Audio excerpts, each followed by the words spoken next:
Welcome back to our trial extras for Wisconsin versus Darrell Brooks, the Waukesha Parade attacker. In the last video, we left off on August 25th, 2022. In that hearing, both Carpenter and Stern testified. Much of Carpenter's testimony was recorded in the trial, so I did trim this down a bit. What I wanted to point out is Brooks's attorney's questions. The work they provided before being dismissed did affect the trial in various areas. Not really. It was very confusing. It was believed that the defendant was possibly involved, but it was very dynamic. For several hours, we were searching for multiple people. There were so many different reports based on so many witnesses. So initially when the subject, later determined to be Mr. Brooks, was taken into custody, it was referenced the loitering in the immediate area, but he was a potential suspect in the parade incident. It was just needed to be confirmed.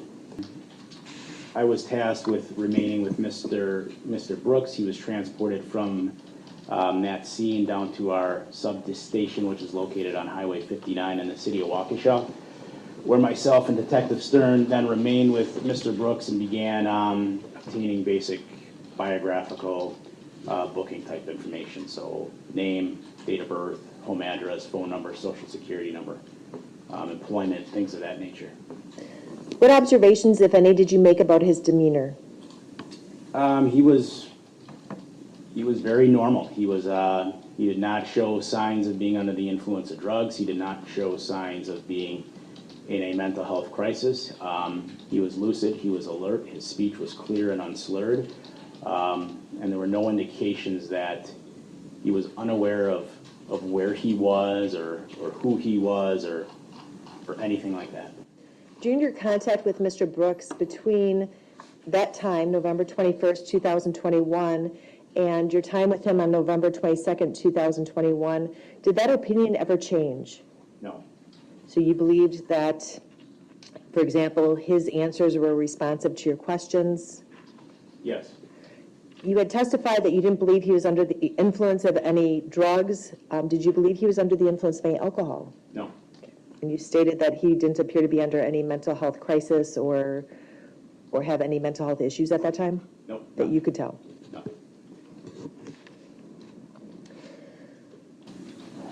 Honestly, I don't recall. So Specialist Mark Howard, who is now retired, transported Mr. Brooks. I don't recall if Detective Stern was in that vehicle or mine, but Howard's vehicle and my vehicle conducted the transport to the substation. I followed.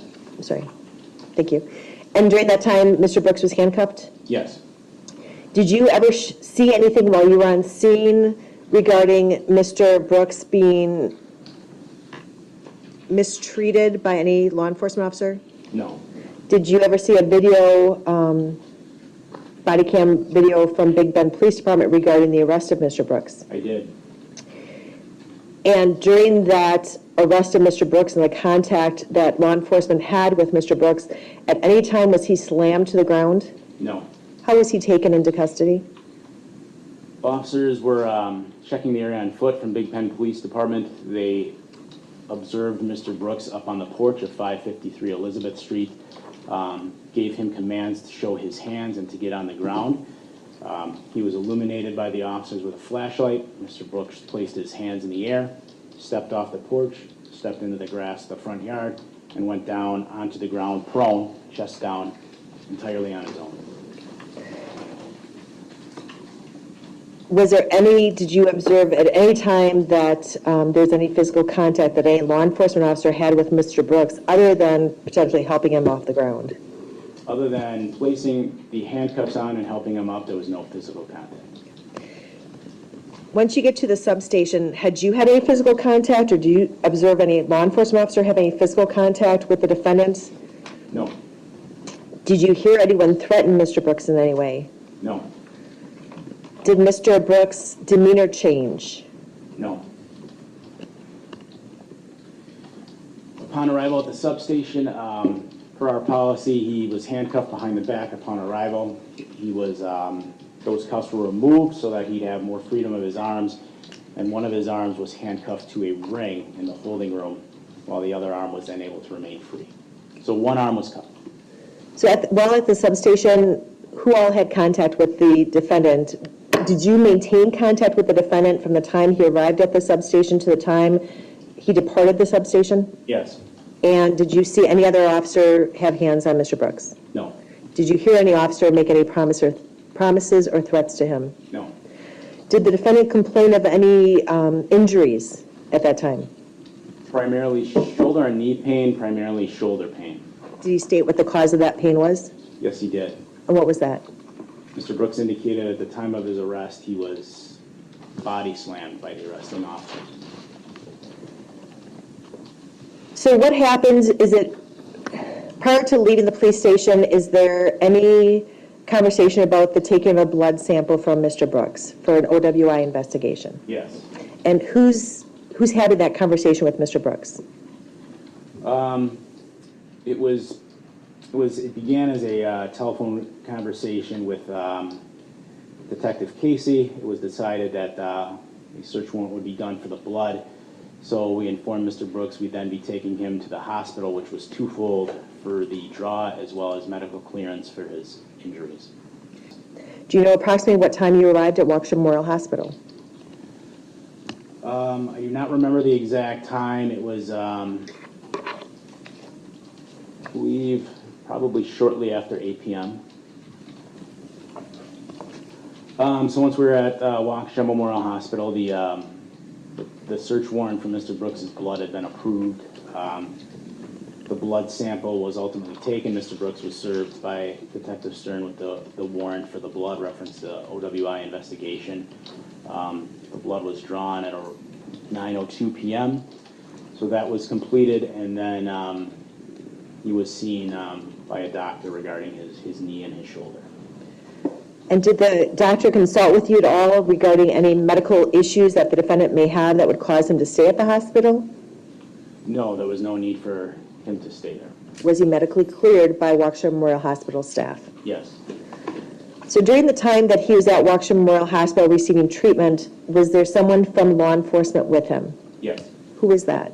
Myself and Detective Stern.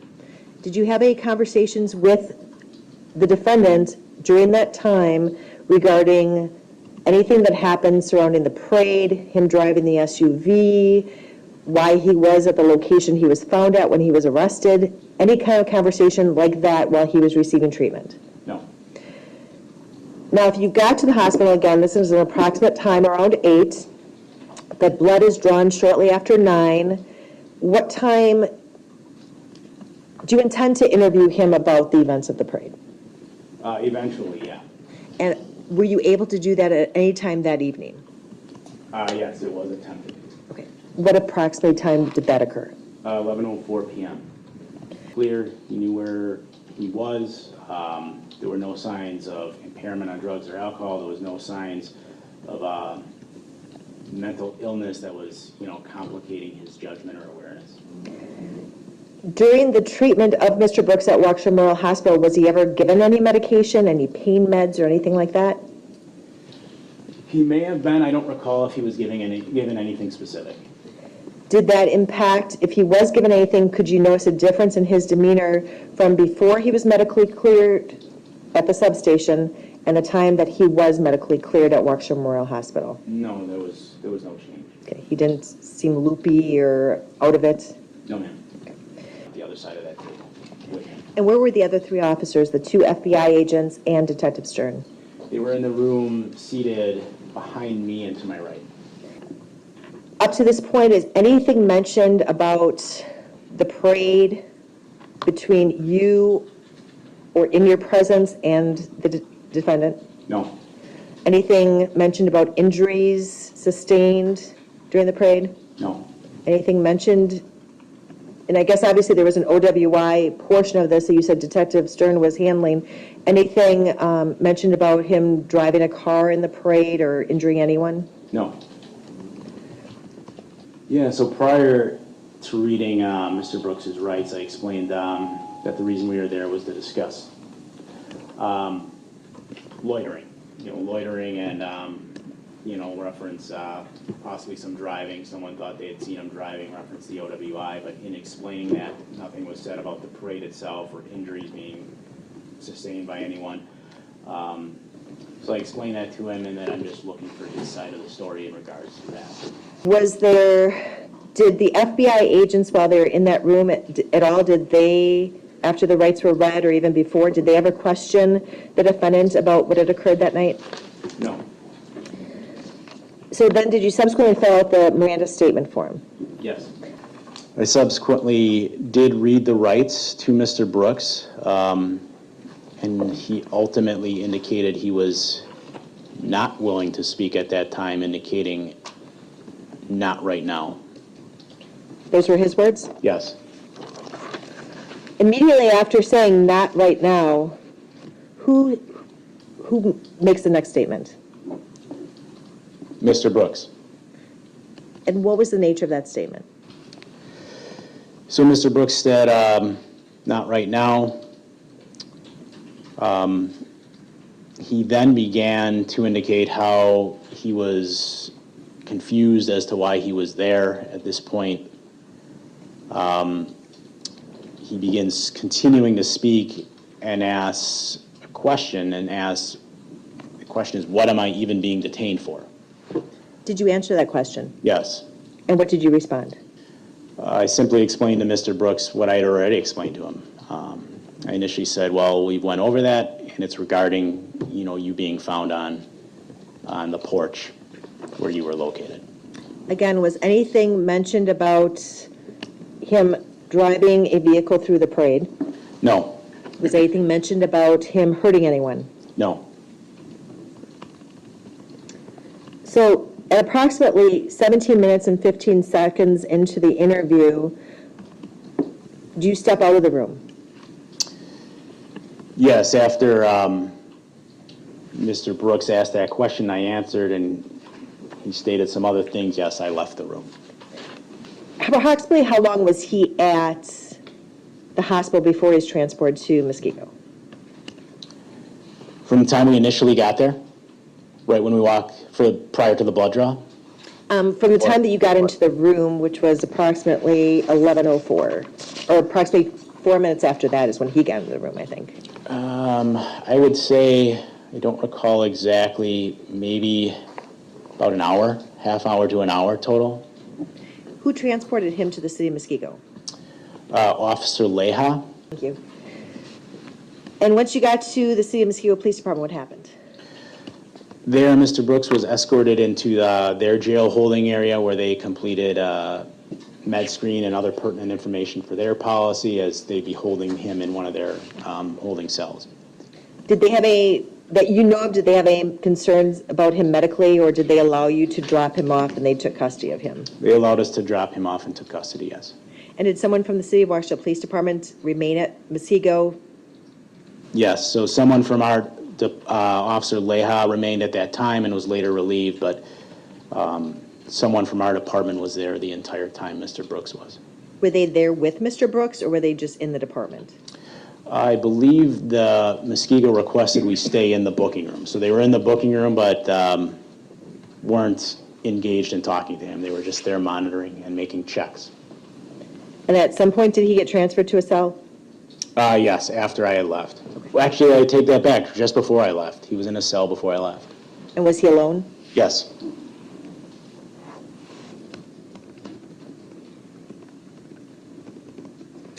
So then direct your attention to the next day, January 22nd, 2021, at approximately 1 o'clock p.m. I'm sorry. November 22nd, 2021. Did you go back to the city of Muskego Police Department? Yes, I did. And what is your intention? On that day, the intention was to interview Mr. Brooks about a domestic abuse incident we learned with victim PPP and actually begin investigating the incident along the parade route. Did the defendant continue asking questions about what was happening prior to you reading the rights, or how did that go?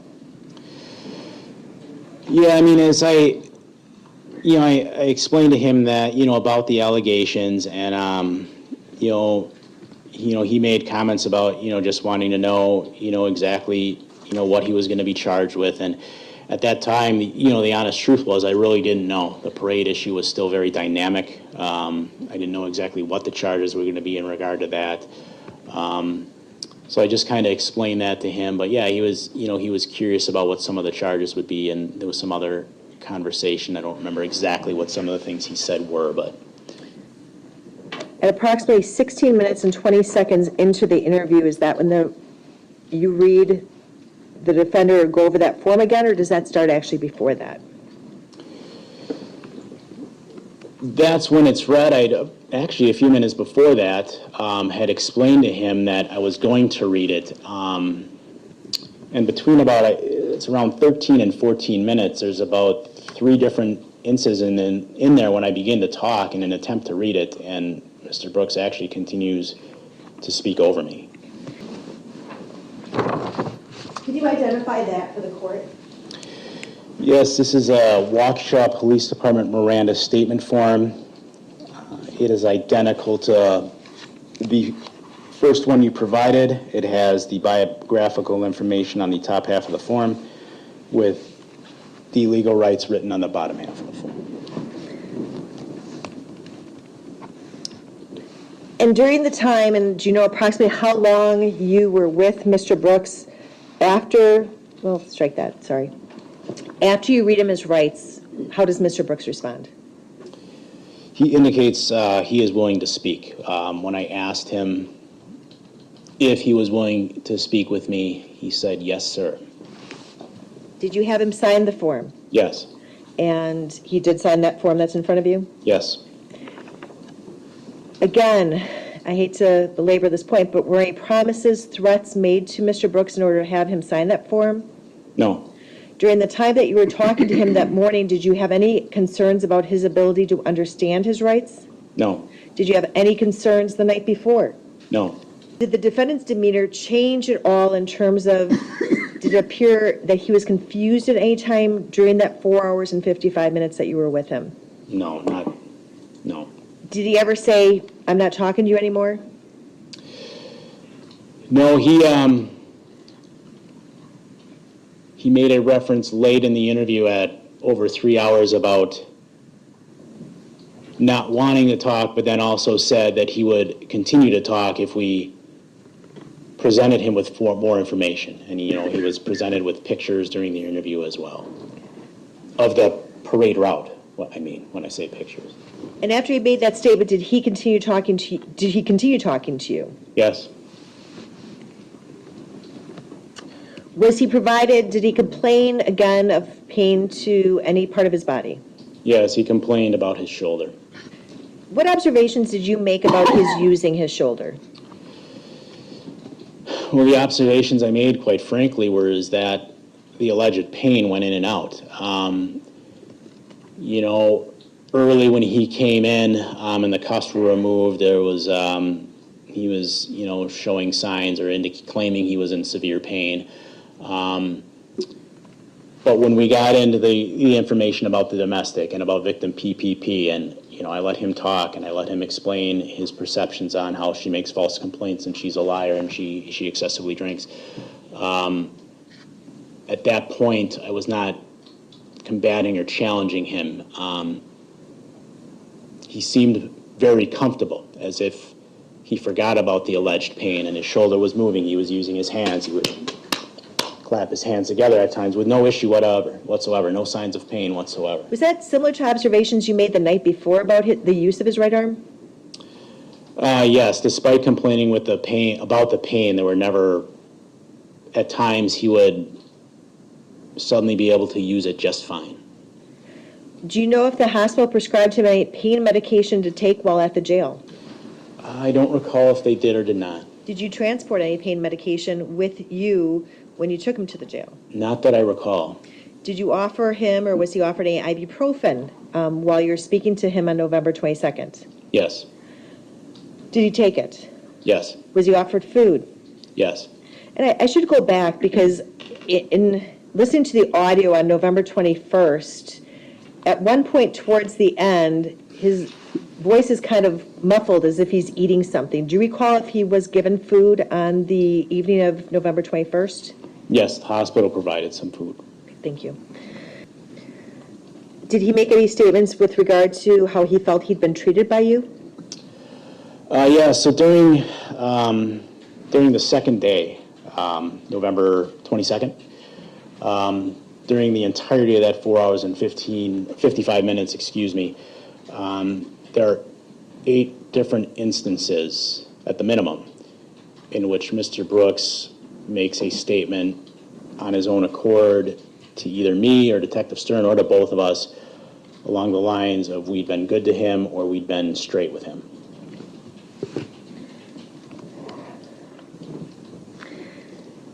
At some point, did you leave the room? Yes. You and Detective Stern? Yes. So was it both of you in the room for the whole time, or did sometimes you take breaks? There were, I believe, 2 times where I left and Detective Stern stayed. And there were 1 or 2 where we both left, and then it was Officer Taylor from our department would stand in. Now, you say that you watched. Was there a time that you and Detective Stern left the room and the defendant was in the room alone with an officer, I think you said Officer Taylor, standing outside the room? Yes. And did you continue watching this audio video recording prior to your testimony here today, even after the substantive part ended? Yes. Direct your attention to 3 hours, 26 minutes, and 36 seconds. Did the defendant, not in response to a question, indicate, "I'm never getting out of prison, man"? Yes. Did you have any conversations with the defendant after that November 22nd interview at the City of Muskego Police Department? Only one time when I went there to serve him with a search warrant for his jail property, and that was just showing him the warrant, and that was that. Okay. No questions were asked? No. I have nothing further, thank you. All right, thank you. So, Detective, you indicated on direct examination that Mr. Brooks was in part taken into custody because he was suspected of being the driver in the parade incident. Is that correct? Yes. In fact, you talked at length with Attorney Basie about how officers had observed a red SUV traveling through the parade route, correct? Yes. And you identified the red Escape, correct? Yes. And in fact, a few officers were able to see the face of the driver of the red SUV, the Ford Escape, correct? Yes. Ultimately, you were able to, or your office was able to run the plates for the red SUV, correct? Correct. And you indicated that the address that the plates registered to was the address that was then later given to you by Mr. Brooks, correct? Correct.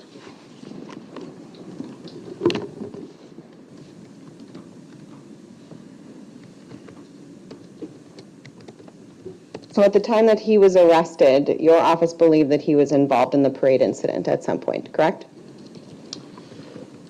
That he could be, yes. And in fact, you believed him to be the driver, correct?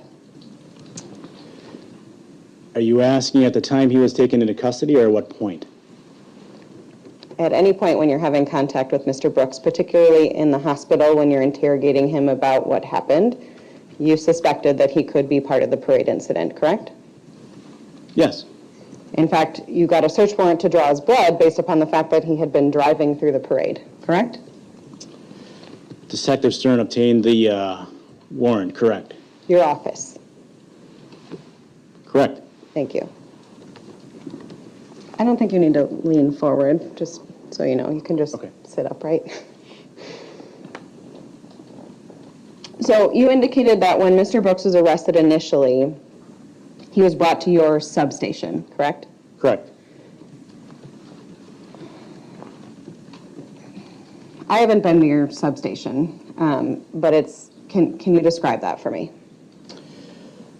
So there's a garage to park the squads, police vehicles, which then leads through another door into a booking room. So there's a camera to take photos, a fingerprint machine, I believe, to take fingerprints, and then 2 holding rooms, and then a computer with our CAD system to obtain biographical data and things like that. So there's a booking room there, right? Yes, And you said that there's 2 holding rooms, so there's a place to hold people there, correct? it's not a cell, it's just a holding room to have them be seated where you can conduct interviews or somewhere they sit while you obtain biographical information. So there is a place to conduct an interview there. Yes,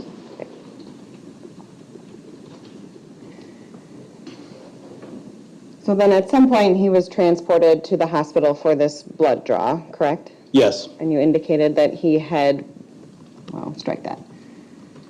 So he was transported to the hospital. You said initially he was brought into a hospital room, correct? yeah, they call it the police room where there's beds for them to sit on. Okay, and so that hospital room had a bed, and Mr. Brooks was able to sit or lay on the bed, correct? Yes, And is that attached to this blood draw room where there's the camera with the doors and the tables that you were in later? yes, So it's sort of one kind of police complex within the hospital, is that fair to say? yes.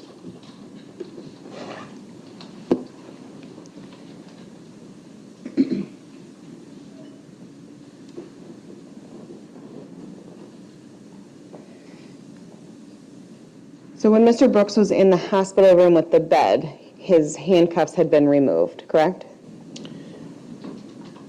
He was handcuffed with one hand to his bed. Okay, so he was secure in some way, correct? Yes, And then when he was brought from that hospital room into the blood draw room, he had just been released from the cuff on the bed, correct? correct. So his hands were not shackled together, No, and his legs were not shackled together. no, So he walked on his own accord into this blood draw room, correct?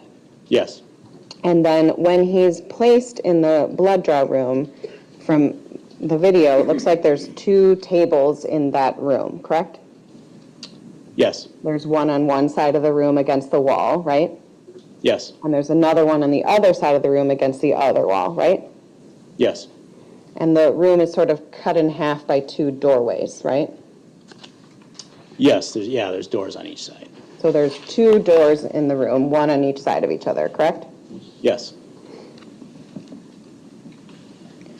And when Mr. Brooks was initially brought into the room, he was placed at one of the tables against the wall, correct? yes, At that table against the wall, there's a bar on that wall, right? yes, And he could have been handcuffed to that bar, correct? could have, but he wasn't. He wasn't though, right?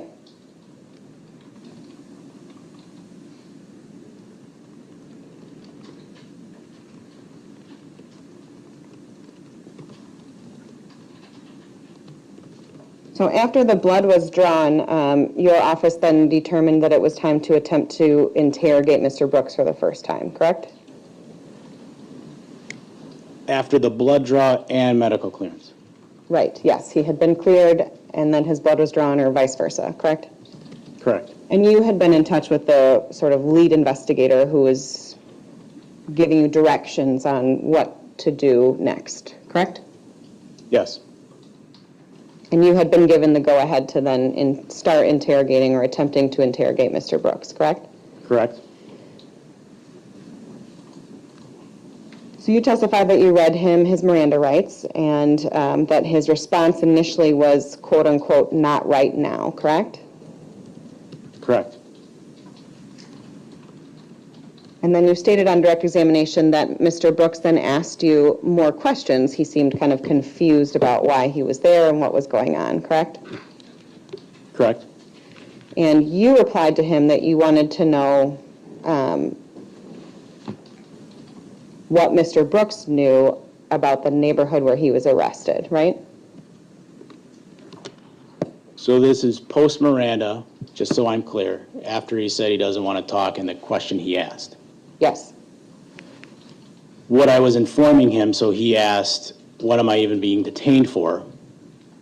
I didn't convey it to him as in I wanted an answer. I just answered his question as in you're being detained for this. And when you say you're being detained for this, For the you loitering. actually said what? Regarding him being on the porch at the house and him being found there, Okay. hanging around in the neighborhood.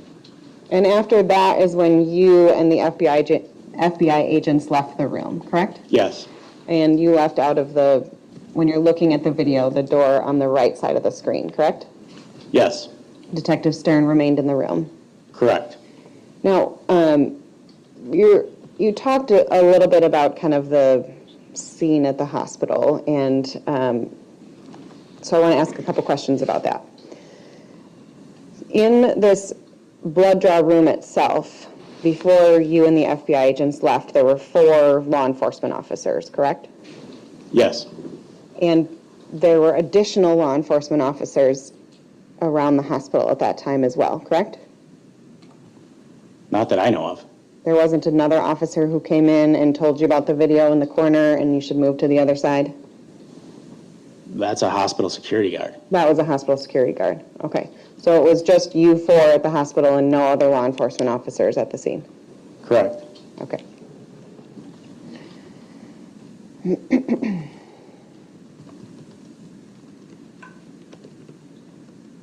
Now, and I was confused when Attorney Basie was asking you these questions. The video in this room, it's just running all the time and recording forever, or does somebody push a button to make it start, or how does that work? That's a question for the hospital that I don't know. I know it was activated, whether it's all the time or they activate it, it was running while we were doing the interrogation. Did you tell a hospital security staff member to begin that video? Not that I recall. To your knowledge, did any other law enforcement, did Detective Stern ask anybody to start that video? Not that I know of. And did any of the FBI agents ask to start that video? No. And that's only video, not audio, correct? Correct. Which is why you had to use your phone to record the audio, correct? Correct. In fact, you're seen on the video plugging in your phone so that it can make sure that it's got enough juice to record the whole thing, right? Right. And you set up your phone in the vicinity where you plan to have Mr. Brooks sit so that it could record the audio of what you were going to be talking with him about, correct? Yes.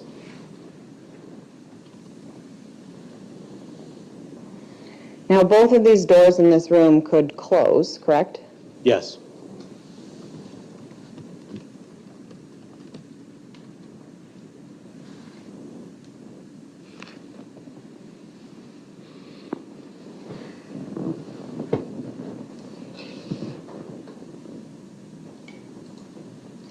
So after Mr. Brooks indicated to you that he was not willing to talk right now, and after you and the FBI agents left the room, it was Detective Stern left in the room, correct?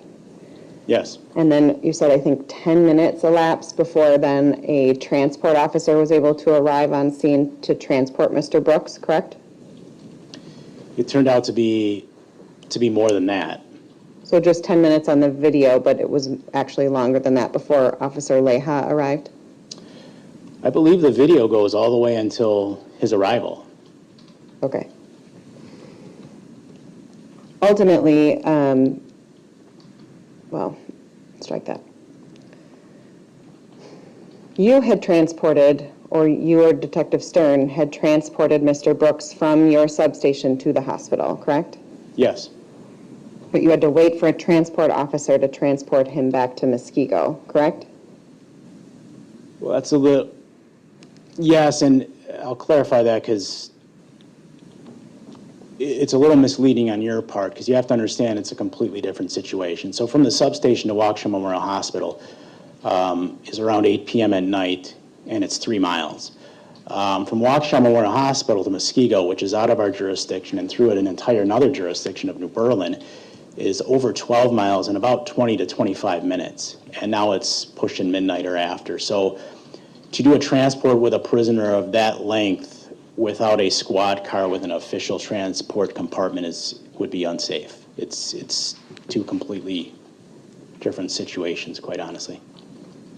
Okay, because you then followed Officer Leha to the Muskego Police Department. You went to Muskego Police Department behind Mr. Brooks' transport car, or in front of it, correct? Correct. So you were going there anyway? Correct.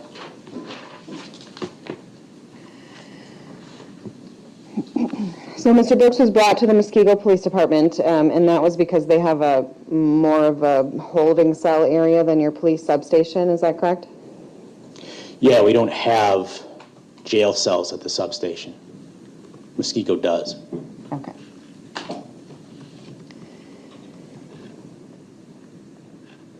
So you indicated that you then began, or you arrived at the Muskego Police Department sometime the next day, November 22nd, midday, right? Yes, And your plan with Detective Stern was to, again, begin interrogating Mr. Brooks, this time about the incident that happened the previous day, correct? yes, the domestic and the parade. Right. So you had had more time, and your office had had more time to continue to investigate and confirm that your suspicions were correct from the night before, correct? Right. So this new interrogation began, I think, about 12:10 or so, correct? Yes, And that was audio video recorded inside the interrogation or interview room at the Muskego Police Department, correct? yes, And Mr. Brooks had indicated to you that he was in pain, that he hadn't slept, correct? yeah, he indicated he didn't sleep well, and he again claimed that his shoulder was in pain. And then you started off the meeting by asking him questions about this victim PPP, correct?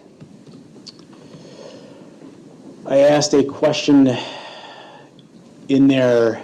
I made a reference to your girlfriend's crazy, right? And then I told him we'd get in more specifics with that later. Right, and in fact, you told him, we got a report about an altercation between the two of you. Yes, And you said, we know how women can be. right? And you said, are they all whack? All women? Are you asking? I just want to make sure I clarified. I mean, in the recording, did you say, are they all whack? So he indicated he had 3 different mothers to his children. And I asked if they were all whacked, if they all had mental health issues or drinking issues, because that's what Mr. Brooks was adamantly talking about himself. So then you said, it's just the 3 of us, we can be comfortable, right? Yes, and I could tell he was comfortable. It was simply establishing rapport with Mr. Brooks. Right, because it was you and Detective Stern who had been with him the whole night before, right? Correct. And you said, in fact, to Mr. Brooks, this is information sharing, correct? That's what I considered, yes, should he be willing to later speak with me, and I made it clear he did not have to. And you said to him, if she's off the effing wall, I need to hear it, right? Correct. You didn't say effing, though, right? You said No. the real word. Right. Okay. So it's not, I'm sorry, so then the recording started at, I think, 12:10 p.m., we said, right? But it's not until 12:21 or even after that that you actually mention the idea of Miranda rights, correct?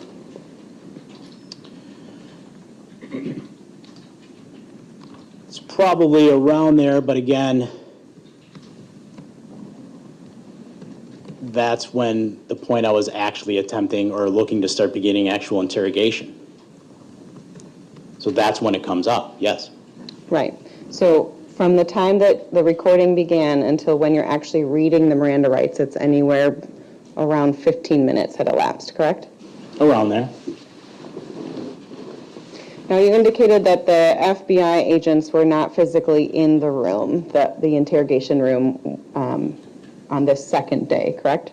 Correct. They were in the police department, but you were sure that Mr. Brooks had not seen them or other law enforcement officers, correct?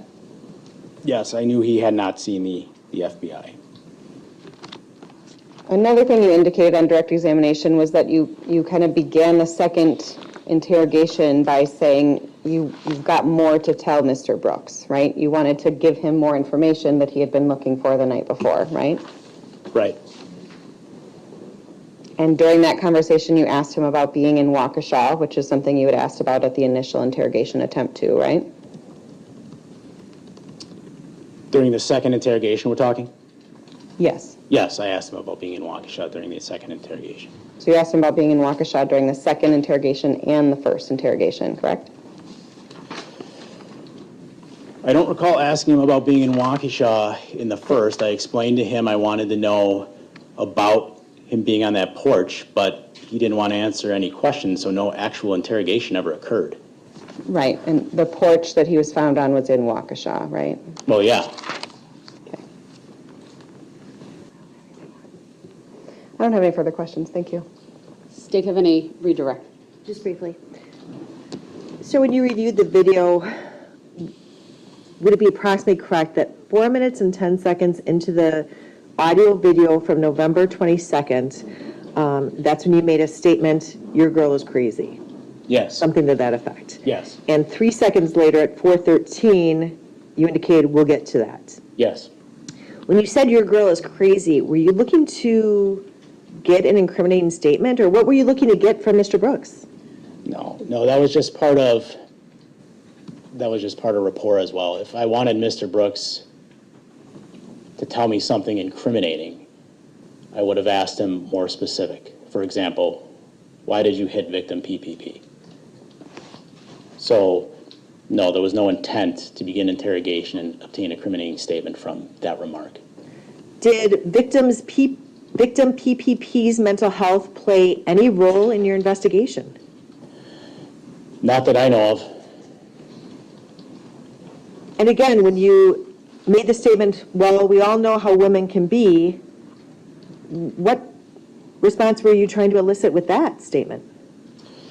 Again, there wasn't a response intended. I was simply just trying to build rapport with Mr. Brooks, make him feel comfortable talking to me if, after reading him Miranda, he decided he wanted to.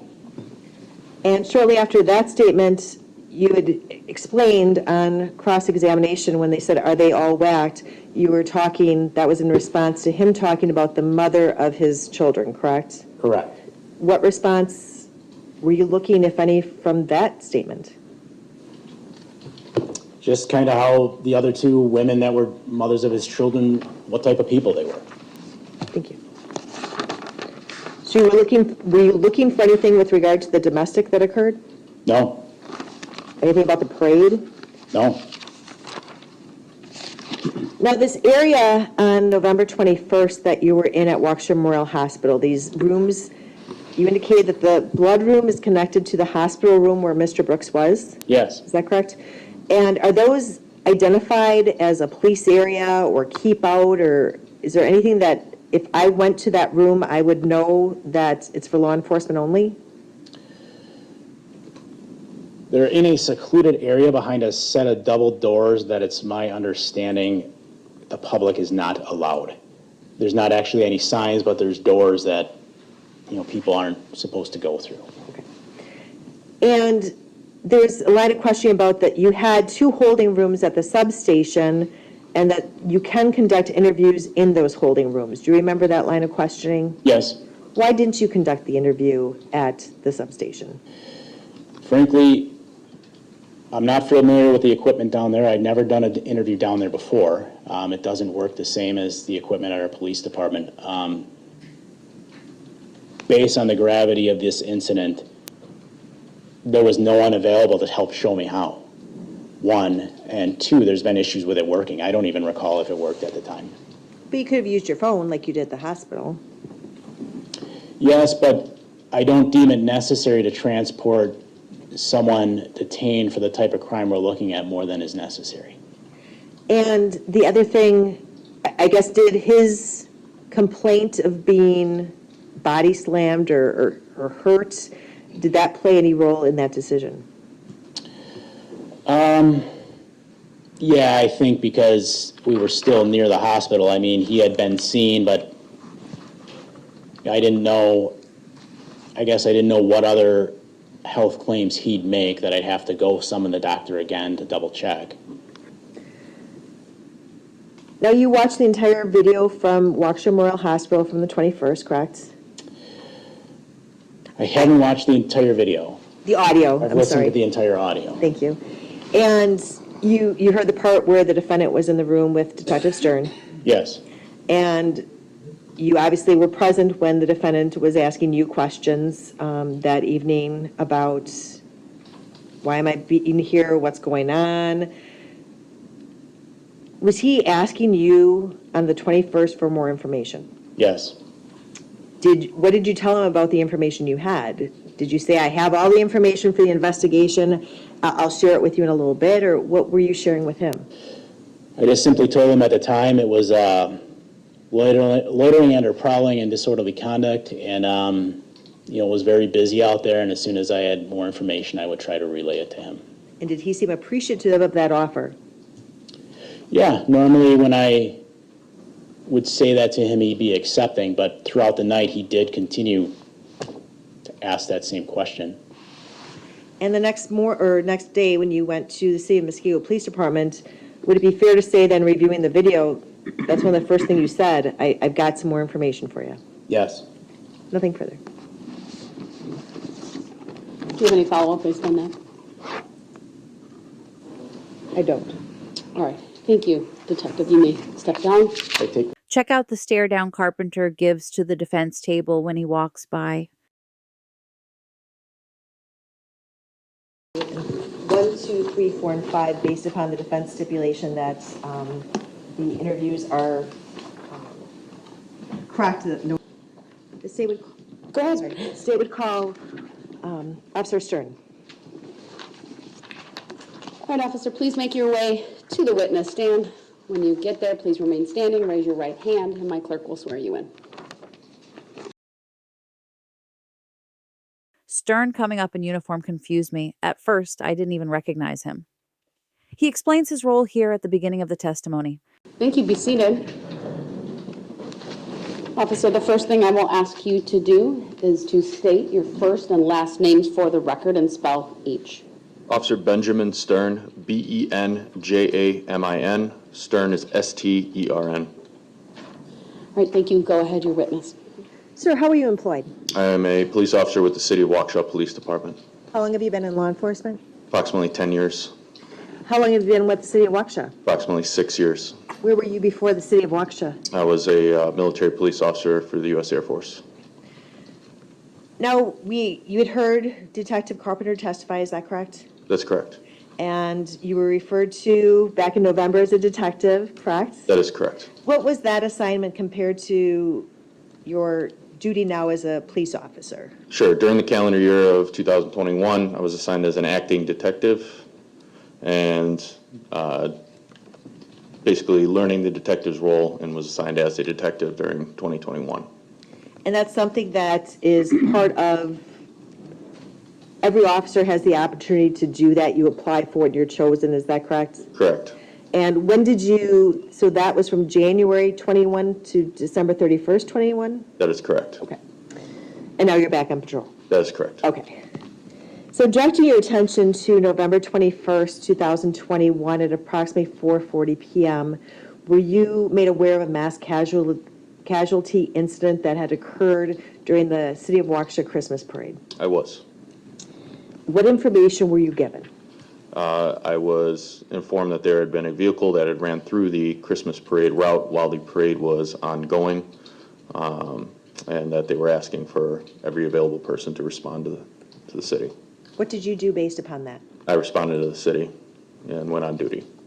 And where did you go?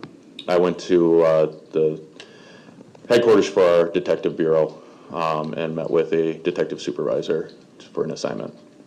And what assignment were you given? I was informed that there was a possible suspect that was in custody in the 500 block of Elizabeth Street, and I was instructed to go down there and take that individual to the substation for potential public safety debriefing. And did you go to the area of the 553 Elizabeth Street? I did.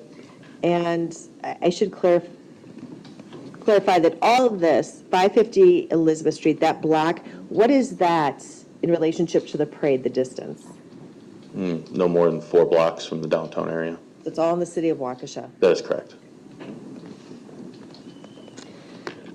So you went to that location. What did you observe? Upon my arrival there, I met with another City of Waukesha police officer who was with some other jurisdiction police officers. They informed me they had an individual detained in the back of a police squad. What did you do? I went to the back of the police squad that the individual was in. I asked him what his name was. I introduced myself, and I informed him that we were going to be moving to somewhere warmer so that we could talk. And who a person identify himself as? I believe he just told me his name was Darrell at that time. And you see him in the courtroom today? I do. Can you point him out by where he's seated and what he's wearing? He is seated at the defense table, is wearing an orange T-shirt. At the time that you had contact with him in the Elizabeth Street area, did he complain of any injuries? He did. He stated that he had some shoulder and some knee pain. What did he say caused that? He said that he was slammed to the ground by the officers when they had taken him into custody. And did you also review the body cam video that Detective Carpenter stated he saw? I did. And would you agree with his testimony that he voluntarily put himself on the ground? That's correct. Did you see at any time that you were with Mr. Brooks on November 21st or November 22nd, 2021, did you ever see anyone in any way get physical with Mr. Brooks or try to attempt to cause him any pain or uncomfortableness? No, I did not. So you indicated your duty was to transport him to the City of Waukesha Police Department substation, correct? That is correct. And did you do that? I did not. It was Specialist Mark Howard. He was transported in Mark Howard's vehicle, and I followed in my own vehicle. And was there anyone with you, or did you and Detective Carpenter go separately? I believe Detective Carpenter was operating his own vehicle, so at the time it would have been a train of 3 cars going to the substation. So you get to the substation, and it sounds like there was some general booking information gathered at the substation. Would that be a fair assessment? That's correct.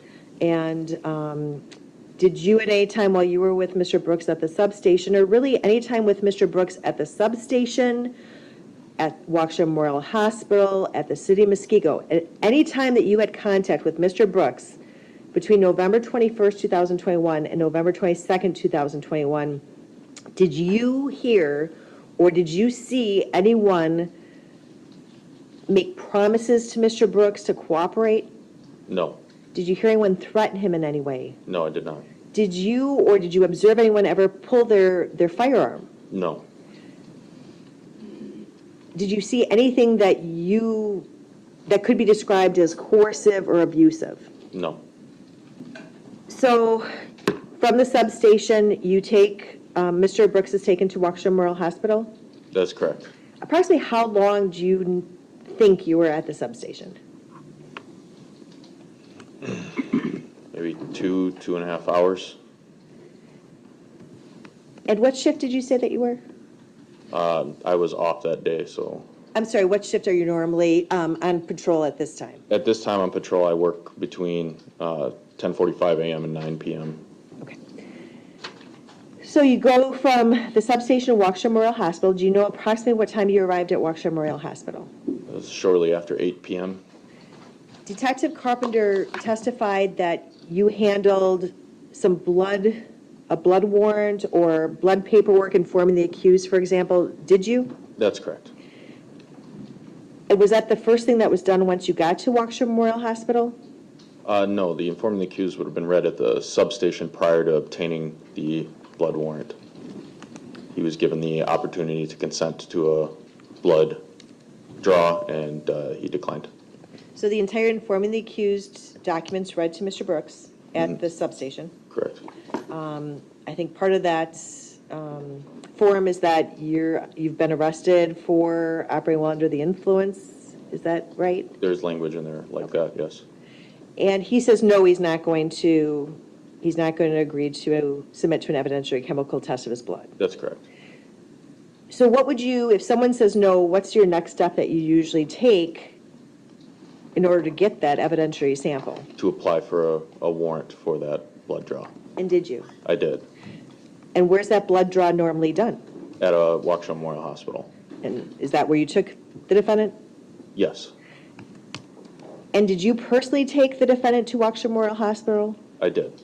And were you with anyone other than Mr. Brooks? Yes, Detective Carpenter was in the rear of my vehicle, sitting with Mr. Brooks while I drove. I'm assuming that the defendant's handcuffed at this time? He was. And you get to Waukesha Memorial Hospital, and then what happens? We had to wait for a phlebotomist. The hospital was very busy. But once the phlebotomist was available and came down, he did submit to the blood draw without any issue. Now, I'm assuming when you say the hospital's busy, we had talked about mass casualty incident. Were a lot of people transported to Waukesha Memorial Hospital for treatment of their injuries? That's correct. So you waited and a phlebotomist came and drew the blood? That's correct. And where were you and Mr. Brooks when that occurred? We were in the, again, as Detective Carpenter described it, as a police hold room. There are 3 beds for treatment there that are designed for individuals that police bring in for medical treatment or medical clearance. Was anyone else, if you recall, in any of the other 2 beds? There may be, I don't know who they were though. Other people that may have been in police custody? Either police custody or overflow. There may have been potential victims in that same room. So how long are you in that room with Mr. Brooks? The blood draw was conducted at 9:02 p.m. And then he received medical treatment or for medical clearance. So probably another 2 hours or so. Do you know what that other medical treatment was? They took standard vitals from him, and I believe they completed an x-ray for his shoulder and examined his knee. Was he medically cleared within those 2 hours? Yes. Did you pretty much stay with Mr. Brooks between the time at the substation to the time that he's taken to this room that's shown on the state's exhibit number 2, which is the video of Waukesha Memorial Hospital blood draw room? That's correct. What did you talk about during that time? During that time, it was pretty casual conversation about there had been a Packer game that day, family, music. I don't recall any specifics, but most of it was along those casual lines. From the time that you initially made contact with Mr. Brooks at the Elizabeth Street address and the time that you were with him at the substation and at Waukesha Memorial Hospital, what was his demeanor? Again, it was very casual. He understood that he was being detained. He understood where he was at. He didn't seem to be overly upset or excitable at the situation. He was just kind of going with the flow with us. When you're talking to him, for example, about the Packer game, were his statements about the Packer game accurate as to what happened during the Packer game? I don't recall. Okay. Was there anything was he saying something that just totally didn't make sense and was off the wall? No. So his statements, They were lucid. They were together. I didn't suspect that he had any sort of intelligence disability or mental health issue occurring at that time. did you believe, now obviously you're doing an OWI blood draw, did you have reason to believe that he at that time was under the influence of controlled substances or intoxicants? Yes. He did smell like burnt marijuana based on my training experience. His eyes were red, but those were about the only clues that we had at that time. While you were with Mr. Brooks, did he receive any pain medication or any type of medication? He may have been given Tylenol or something like that. I know that he was not given any sort of narcotic for pain. So at approximately 11 o'clock p.m., we heard testimony from Detective Carpenter that the defendant is taken to what's called or referred to as a blood draw room, which is connected to the room that contained the hospital beds, is That's that correct? That's correct. Okay. Do you know, is there any identification on there indicating that this is for police use only? There are signs, so as described with those two doors, one door leads back into the police hold room and a hallway. That hallway has a placard outside a door that says police hold room. And on the other side of that door, the left side door that's seen in the video leads out to the sally port where ambulances come in and out. On the outside of that door is also a placard that says police. So you go into that room with Detective Carpenter, is that correct? That's correct. Is there anyone else present initially? There were 2 FBI agents that came in with us. And is Mr. Brooks subsequently brought in at approximately 4 minutes and 37 seconds into that recording, which is contained in State's Exhibits number 1 and 2? Correct. Or I should say the time clock is actually State's Exhibit number 1, or Exhibit number 1. It's correct. In the audio, it's about 4.5 minutes before he's brought into the room. Was he handcuffed? He was not handcuffed. Did he, while he was in that room, were handcuffs placed on him? No. Again, I think I asked you, any promises made to Mr. Brooks when he entered the room that, hey, if you give us some information, you'll be able to go home or anything like that? No. Any threats made to him? No. Were you with Mr. Brooks the entire time he was in, that the recording covered, the audio recording covered? Briefly, I stepped out to retrieve his water, and I think he had some crackers left over from the food he was given. But that was prior to Detective Carpenter beginning speaking with him. And then I enter the room, and I'm in there until he is placed in Officer Leja's squad car. Did he complain of any, other than you said some shoulder pain and pain to his knee, did he complain about any other medical issues? Not that I recall. Did he seem concerned at all about the fact that there were 2 FBI agents in that room? He did. What was his reaction or his response? Based on his body language, which had been pretty loose up to that point, he was stiffened up. He's kind of sat up a little straighter, leaned forward. He also was asking about them specifically in a questioning manner. So at some point, is there some conversation that's occurring before Detective Carpenter reads the defendant his Miranda rights? There was. And what generally do you recall that to be? I mean, it was biographical data for the top half. We were talking to that about where he works, if he was currently employed, where he went to school, things like of that nature. So he reads him the rights, correct? Correct. You heard them? I did. And did it appear that the defendant understood them? Yes. Do you have any questions about them? No, he didn't have any questions about them. He asked a question after the final question that we asked him. If he was willing to speak with us, he then stated something along the lines that he would be if we gave more information to him first. And that, when did that occur? I believe that was after the first time he said that he was not, or he said, no, not right now. You need to give me more information. So after the last right is read, which is understanding the above rights, are you willing to speak with me? You recall Detective Carpenter reading that specific right? I do. And did the defendant respond right away, or did he just start talking? I believe he started talking. That's when I believe he said something along the lines of, you'll have to give me more information.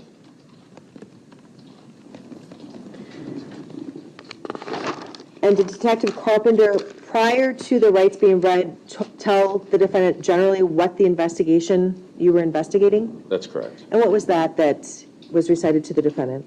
We were telling him that it was about the alerting, the suspicious nature of him being in the area, and then he was already aware of the OWI allegation. We had told him that it was based on witness statements.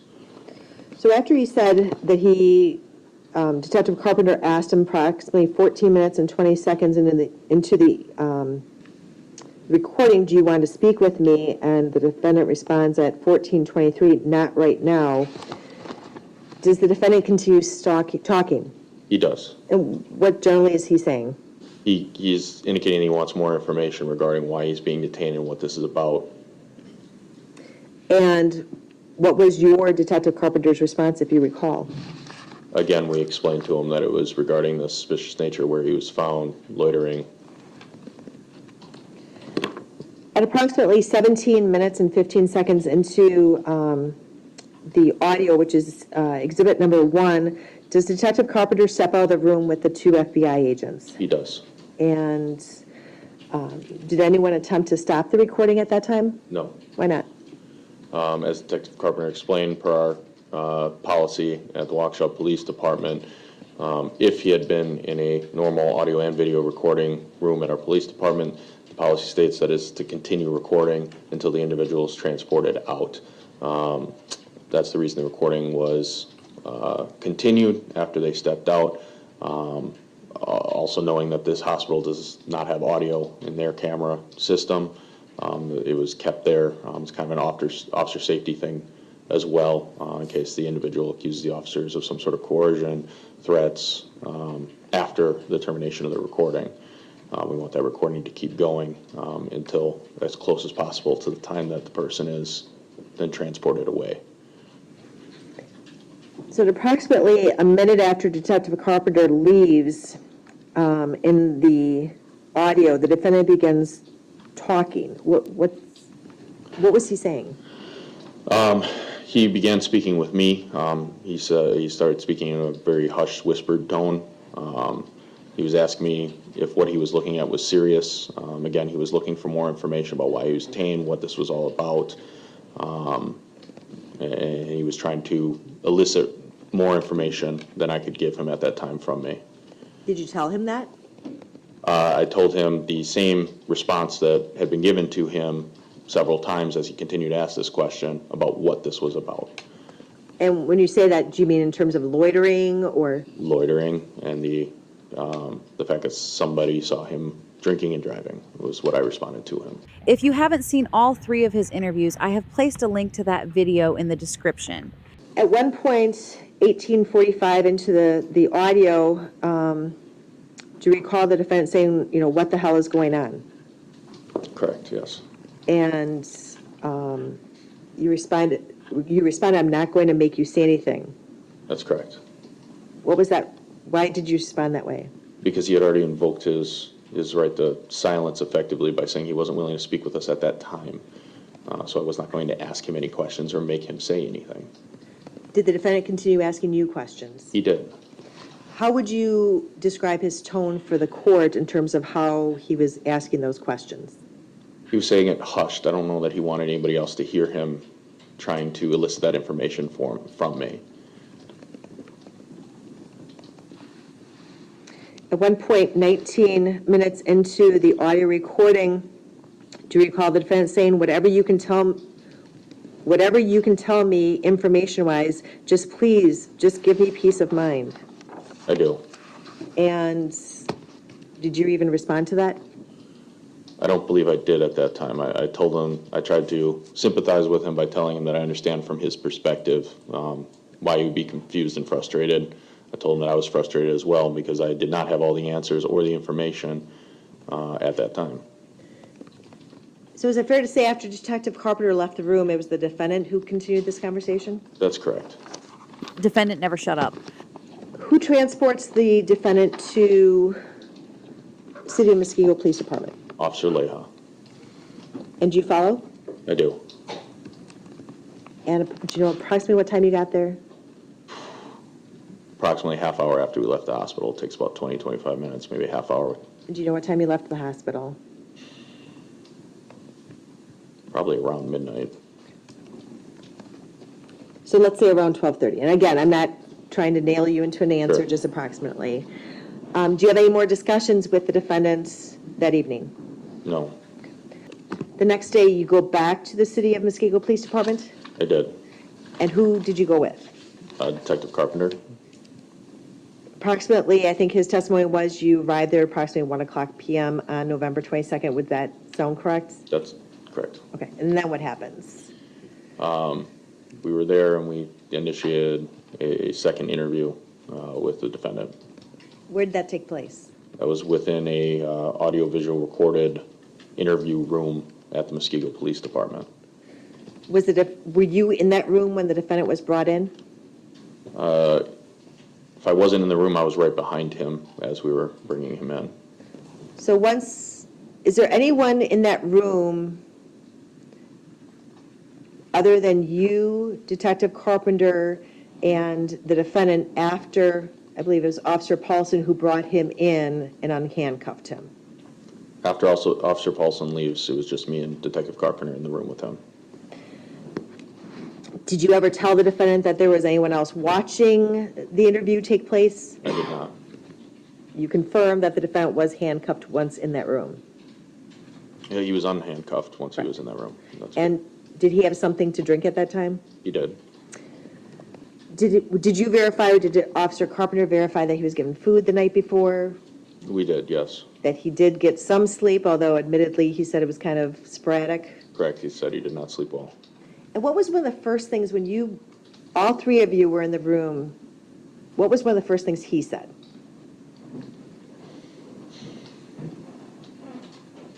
I don't recall specifically. I'd have to review the video. Do you recall at any time him asking what's going on? Yes, And do you know when that happened? that was fairly early on with us both sitting down with him. And 1 minute and 50 seconds into the video, he makes the same statement twice, which is, am I looking at something serious? Do you recall that? That sounds correct. What was the response? At this time, because we had gained further information regarding a possible domestic altercation with victim PPP, that's what we informed him that we were wishing to speak with him about, and that was the information that was shared with him. So does Detective Carpenter go through the Miranda statement form again, collecting again that general demographic information? He did. And again, did he give him some information that you were trying to find out what happened between the defendant and victim PPP, either the day before or 2 days before? That's correct. And at some point, Detective Carpenter then reads the form to the defendant agrees to answer questions and signs the form. That's accurate. And the video of that recording is approximately 4 hours and 55 minutes, is that correct? Correct. And did you review the whole video? I did. At any time, when you had contact with the defendant, again on the 22nd of November, were any threats, promises made to him? No. Did you see or did you personally go hands-on with him in any way to cause him any discomfort? No. Did he complain of being treated poorly by either you or Detective Carpenter? He did not. Again, prior to you reading the rights, did you ask, or was he asked any questions about the parade or causing anyone any harm other than possibly victim PPP during a domestic incident? No, there was no allusion or reference to the parade incident.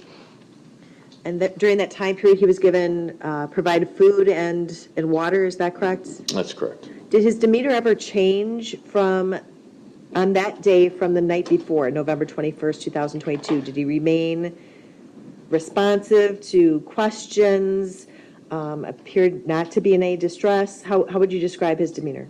That's correct. He was acting much the same as he did the night before. He was lucid. He was able to answer questions. He knew where he was. He knew why he was, well, he was asking why overall, but he knew that he was still in police custody for some reason. And again, I did not detect that there was any sort of intellectual disability or mental health issue that may be clouding any judgment or decision making. Now, at some point, is the defendant transported from the city of Muskego to the jail? Yes. And when does that occur? That would be following the termination of the second interview on the 22nd of November.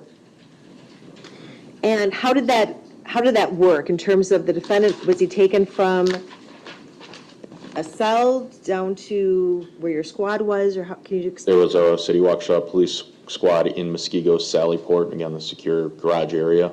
Once you go through the secure door from the cell area. He was then escorted to the police squad that was there to be transported. Is there at some point that, as he's waiting to be processed, that you notice a change in his emotion?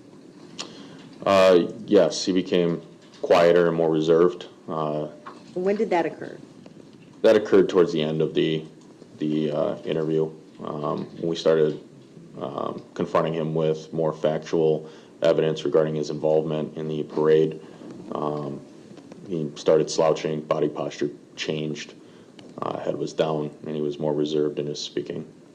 So after he's taken out of that room and taken to the Sally Port, does he at any time call you over?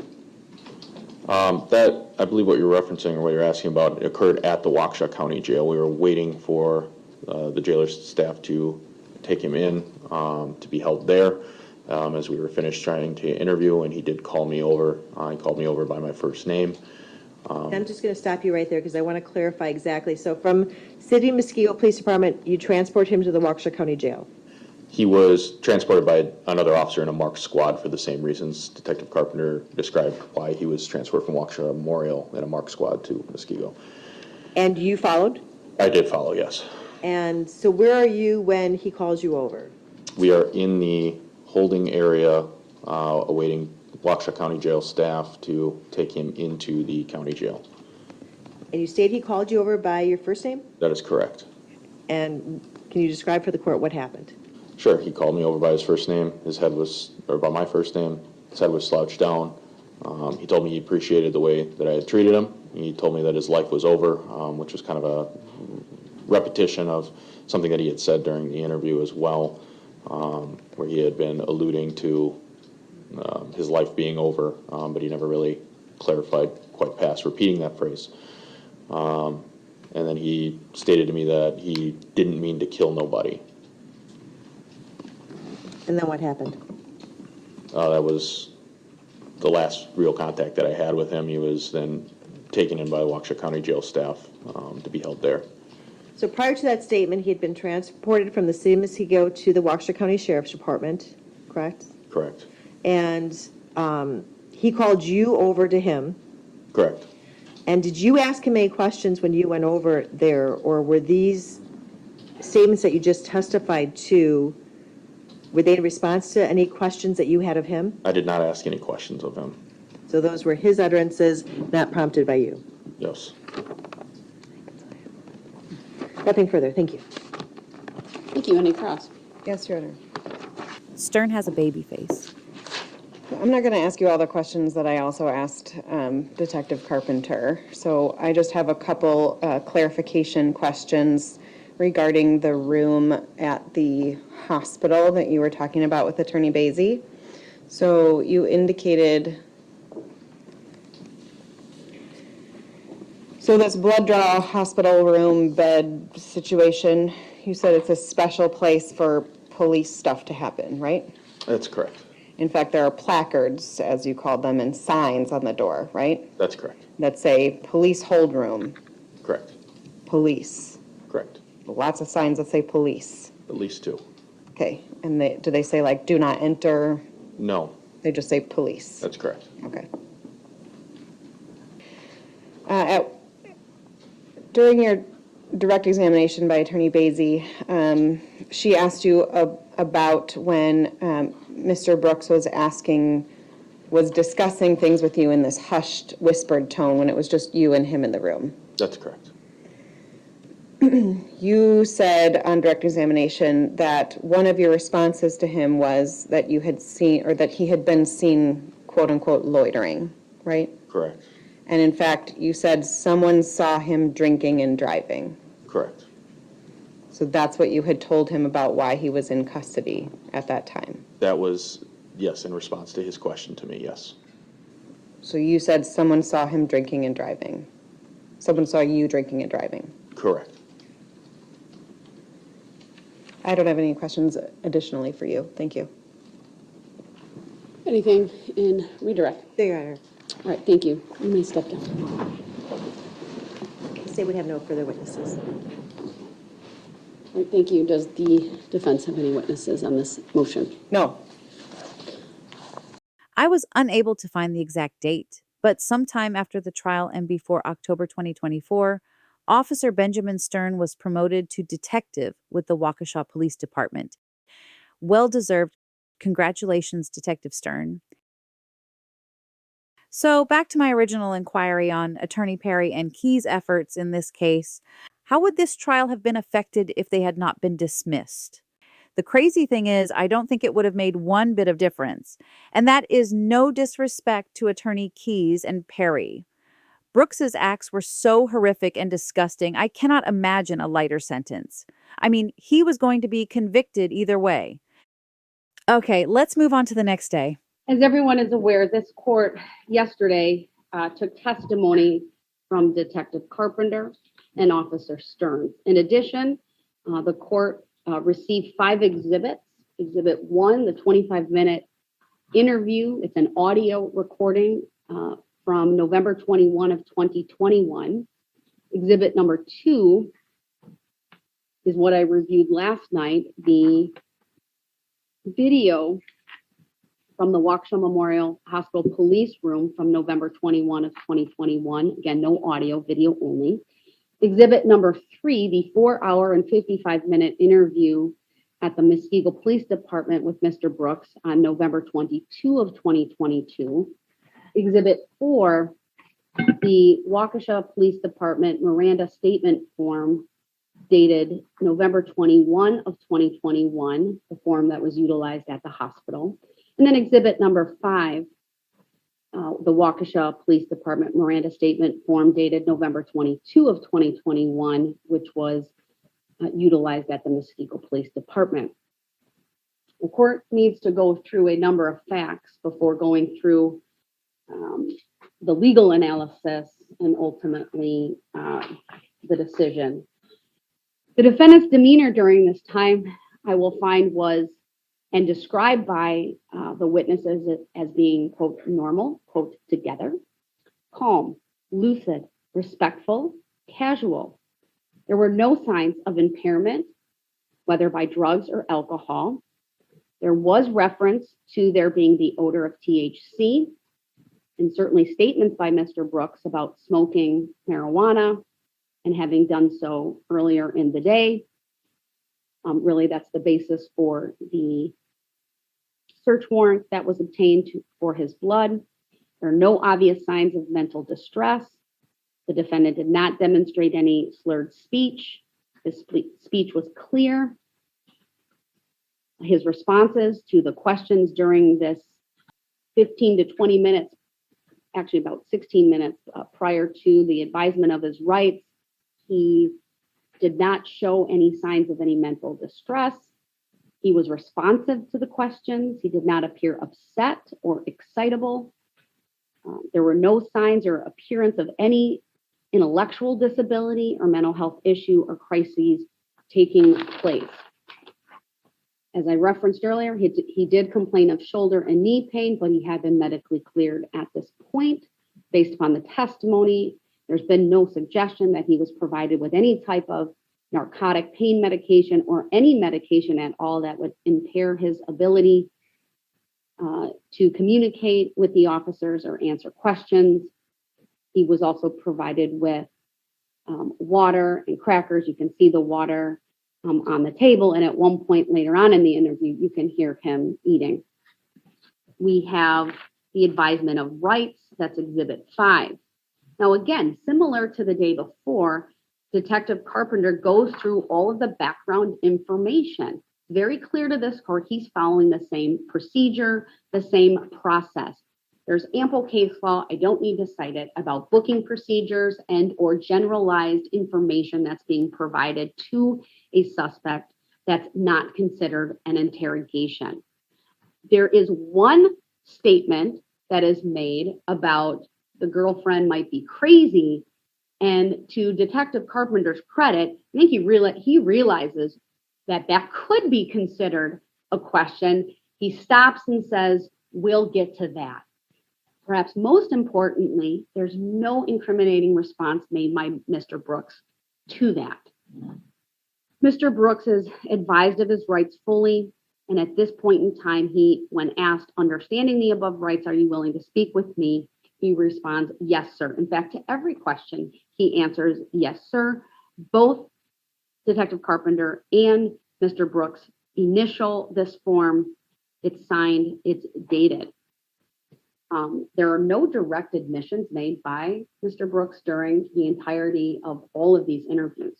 There are some statements at some point that are made, but no direct admissions, certainly no direct admissions regarding the parade. The entire beginning of the questioning is about victim PPP and the domestic incident. It's very clear none of that was covered on the 21st. It's a new topic, if you will, a new crime for which the police are investigating. They have additional information. Regarding Mr. Brooks's demeanor, the officers noted during their testimony, and it's borne out by the audio and video of both of these interviews, that Mr. Brooks is calm, he's lucid, there are no threats made, there are no promises made at any time, and most notably on both occasions prior to Mr. Brooks being asked if he will speak with the officers. There's no coercive conduct, meaning there's no hands-on, there's no weapons that are displayed, there are no threats that are being made, meaning not in response to any questions.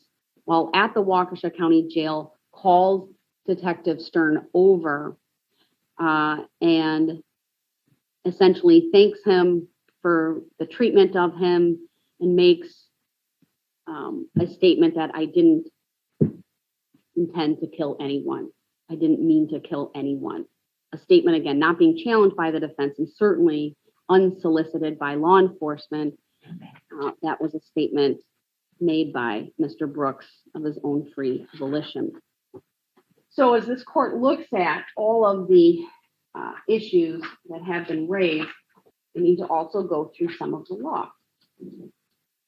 By filing the motion to suppress, the defense is challenging, right, all of the statements and really the entirety of these interviews. They're asking that this court suppress, claiming that the police violated not the Fifth Amendment right.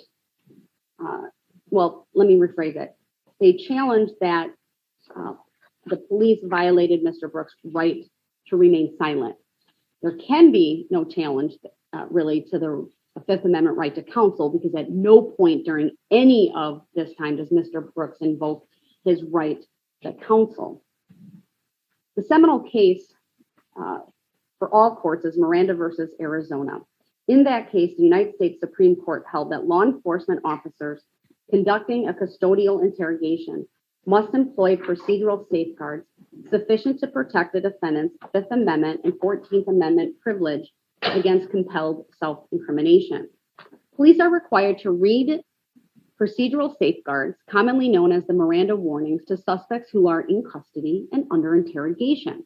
Those are the two pivotal issues: in custody and interrogation. Once the Miranda warnings are properly given, the suspect must then knowingly and voluntarily waive the Miranda rights to permit an ensuing statement from the suspect to be used in the prosecution's case in chief at trial.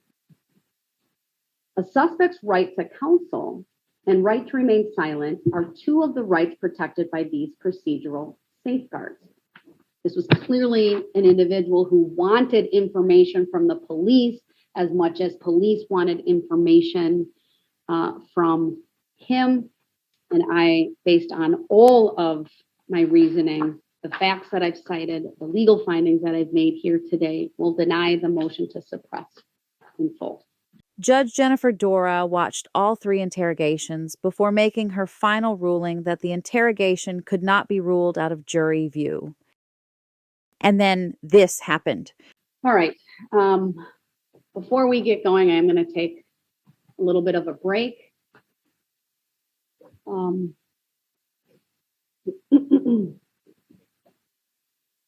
And then we'll come back and, of course, address the jury questionnaire issues. Is there anything ahead of that that the parties need me to address or before we break? Attorney Opper, anything from the state? Just briefly, Judge, observed that for about the past 40 minutes, Mr. Brooks appears to be asleep in the courtroom. I don't know if he's just being disrespectful, uninterested, or if he's not feeling well. But to avoid a appellate issue in the future, I think it'd be appropriate to inquire if he is capable of assisting in his own defense at this point. All right, why don't I give the defense attorneys a moment? We'll mute the microphone so they can talk to Mr. Brooks, make sure he's feeling okay, and make an assessment of his ability to assist in his defense during these proceedings. I'll step off while we do that. All right, and we're going to take a break and then we'll pick this up when we return. Why don't we do that? That's Okay. probably best. I will mute the audio. The live stream will keep going unless the defense wants me to stop it at this All point. right, please. Thank you. Do you want me to stop it, or is muting it sufficient at this time? Yeah.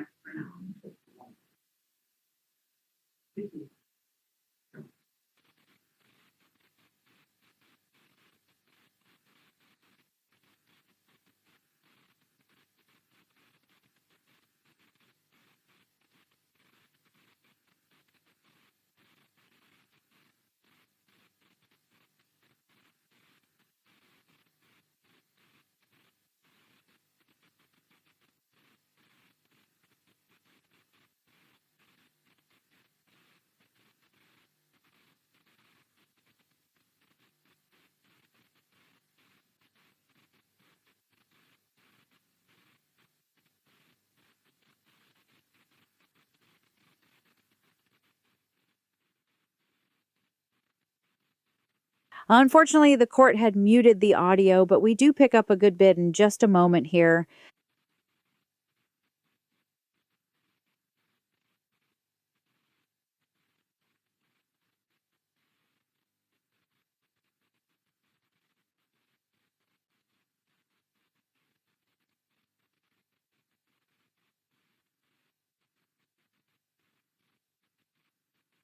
He's doing his thug rambling to the air again.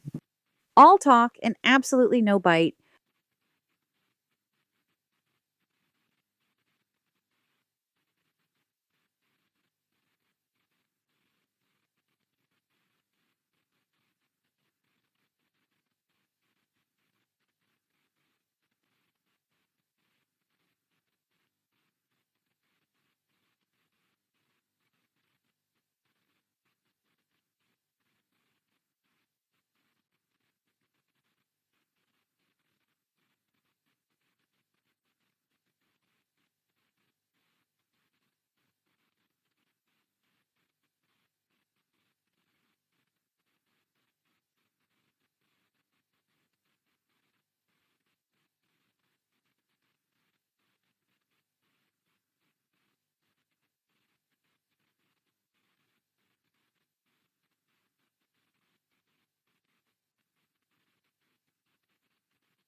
Got something to say too?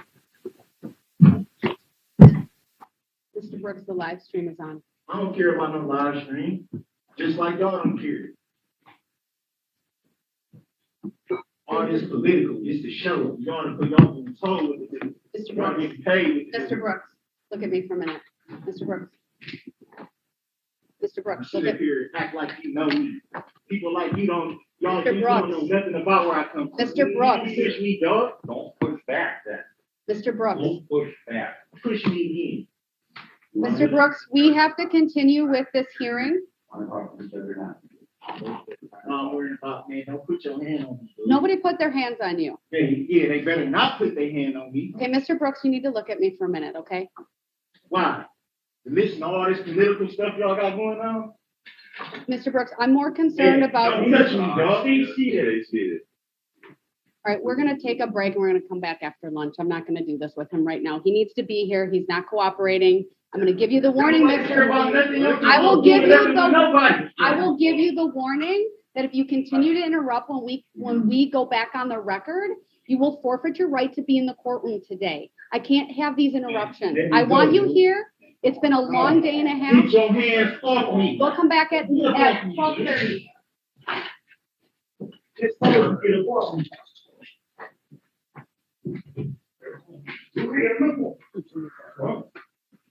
He's such a little twig compared to those guards. Snap! Let's watch that again from the gallery view. Mr. Brooks, we have to continue with this hearing. Want to talk to the judge or not? No, I'm worried about, man, don't put your hand on me, dude. Nobody put their hands on you. Yeah, they better not put their hand on me. Okay, Mr. Brooks, you need to look at me for a minute, okay? Why? To listen to all this political stuff y'all got going on? Mr. Brooks, I'm more concerned about... Don't touch me, dog. Stay seated. All right, we're going to take a break and we're going to come back after lunch. I'm not going to do this with him right now. He needs to be here. He's not cooperating. I'm going to give you the warning, Mr. I will give you the warning that if you continue to interrupt when we go back on the record, you will forfeit your right to be in the courtroom today. I can't have these interruptions. I want you here. It's been a long day and a half. Get your hands off me. We'll come back at 12:30. Just told you to get it off me. The hearing started a half hour late because they had a hard time getting Brooks out of his jail cell. Once he was in the courtroom, his defense attorneys immediately asked for the hearing to be rescheduled because Brooks is in pain due to a tooth abscess. His throat and his tooth and just his overall health today. So yeah, that's the request. If that request is denied, it's my understanding that Mr. Brooks would very much, his desire would be to be allowed to go back to his cell so he can lay down. September 9th, 2022 was scheduled on everyone's calendar to be a full-day hearing. Once again, Brooks screws up the court's plan. We're here today for the final hearing prior to the commencement of the trial on October 3rd. In preparation for today, I know the parties have filed motions in limine. There's been the supplemental voir dire questions that have also been submitted. I have a number of items that I want to review with the parties. Your Honor, there are a couple of things that would be useful to put on the record right at the start if we could. Go ahead. First, Mr. Brooks, it's my understanding that he has a tooth abscess, is feeling pretty unwell today. And ultimately our request today, because he is interested in participating, but was laying down, our request is that this jury status be rescheduled because of how he's feeling today. The second thing that we really should address before that's taken up, while Mr. Brooks is here and participating, is it is his intention to withdraw his NGI plea. All right, thank you. I appreciate that information. Let me address the second part of what you advised the court. Mr. Brooks, I'd like to discuss with you your decision to withdraw the special plea of not guilty by reason of mental disease or defect. Is that your desire, sir? Yeah. And have you had the opportunity to thoroughly discuss your decision to withdraw your special plea with your attorneys? Have they discussed the advantages and disadvantages of withdrawing that plea with you? Yes. I have my own reasons why. All right. And has anyone made any threats or forced you in any way to withdraw your special plea of not guilty by reason of mental disease or defect? No. Anyone make any promises to you in exchange for you withdrawing your special plea of not guilty by reason of mental disease or defect? No. Do you believe you are making that decision today after consultation with your attorneys freely, voluntarily, and intelligently. Intelligently. That's up for debate. Attorney Perry, have you and Attorney Keyes had an opportunity to discuss this decision with Mr. Brooks? We have. Do you believe he is making the decision today freely, voluntarily, and intelligently? Yes. Have you discussed with him the advantages and disadvantages of the withdrawal of the special plea? We have. Any additional record you wish to make on this topic? No. Right, the court will accept the withdrawal of the special plea of not guilty by reason of mental disease or defect. I'll find that Mr. Brooks is doing so freely, voluntarily, and intelligently with a full understanding as to the advantages and disadvantages of doing so. And the trial that is scheduled to begin on October 3rd will therefore not include a phase 2 based upon the decision he has made to withdraw his special plea. I should follow up, Mr. Brooks, just given the earlier information. I know it's been said that you are not feeling well due to an issue with a tooth abscess. Though, do you believe that either the pain or whatever you're experiencing as a result of that is in any way influencing your decision today? I'm sorry, can you repeat that? No. Thank you. Now, because of that, though, it's my understanding, Attorney Perry, you are asking that this hearing be rescheduled. I am, Your Honor. Mr. Brooks, as the court is aware, we had an opportunity to go and talk with him right before this hearing. He does have a desire to participate. We talked about the need for him to personally put his withdrawal of the NGI plea on the record and how that will affect discussion about jury instructions and going forward. Because of his desire to participate, it's why I'm asking that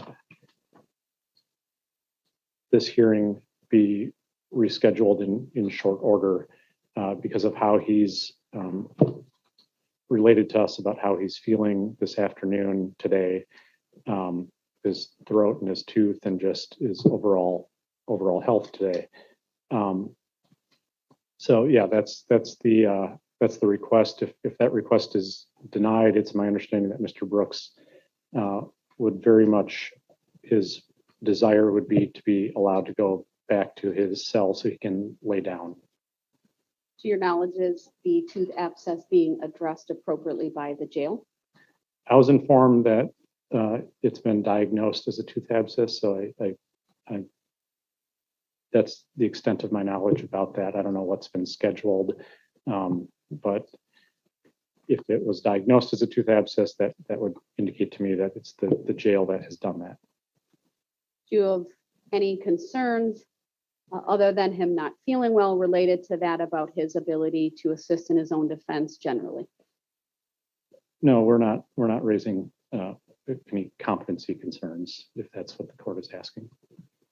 And as I understand what you're asking the court, it's really to accommodate him not feeling well so that he can more fully participate in the jury status hearing and all of the issues that need to be addressed. That's right.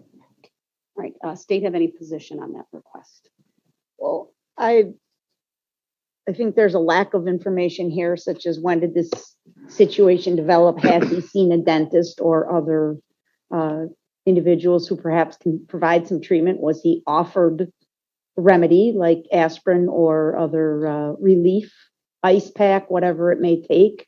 I just want to ensure this is not a delay tactic, to be very blunt with the court. What Sue wanted to say is, just give me a pair of pliers so I can just pull the damn tooth and we can move on. If it's a true and legitimate issue that the jail was made aware of and they're addressing, and they've tried some remedies without success, then it probably is appropriate to reschedule this. I speak for the prosecution team. I have not obviously had a chance to confer with our victims on rescheduling this hearing, Your Honor. Addressed. I understand what the state is saying. Since I'm only being asked at this point to adjourn the jury status and not, of course, a trial. I think I'd have much more latitude if we were talking about the adjournment of a trial. Now, there's another issue that needs to be addressed, and that's my availability. I am currently scheduled to be in back-to-back-to-back trials. I've had the jury statuses for my trials next week and the week after. I have some very firm trials the next 3 weeks on top of the trial that I did this week. So I have some limited time. That being said, this of course would be a priority for me, and I'm willing to adjust even my trial calendar if need be to reschedule this jury status. If you would like some time to confer with the victims, I certainly will give you that, and we can go off the record for a moment. I'm not going to stop the live stream, but I will turn the audio off so that you can do that, and I'll give you that opportunity right now. Okay, thank you.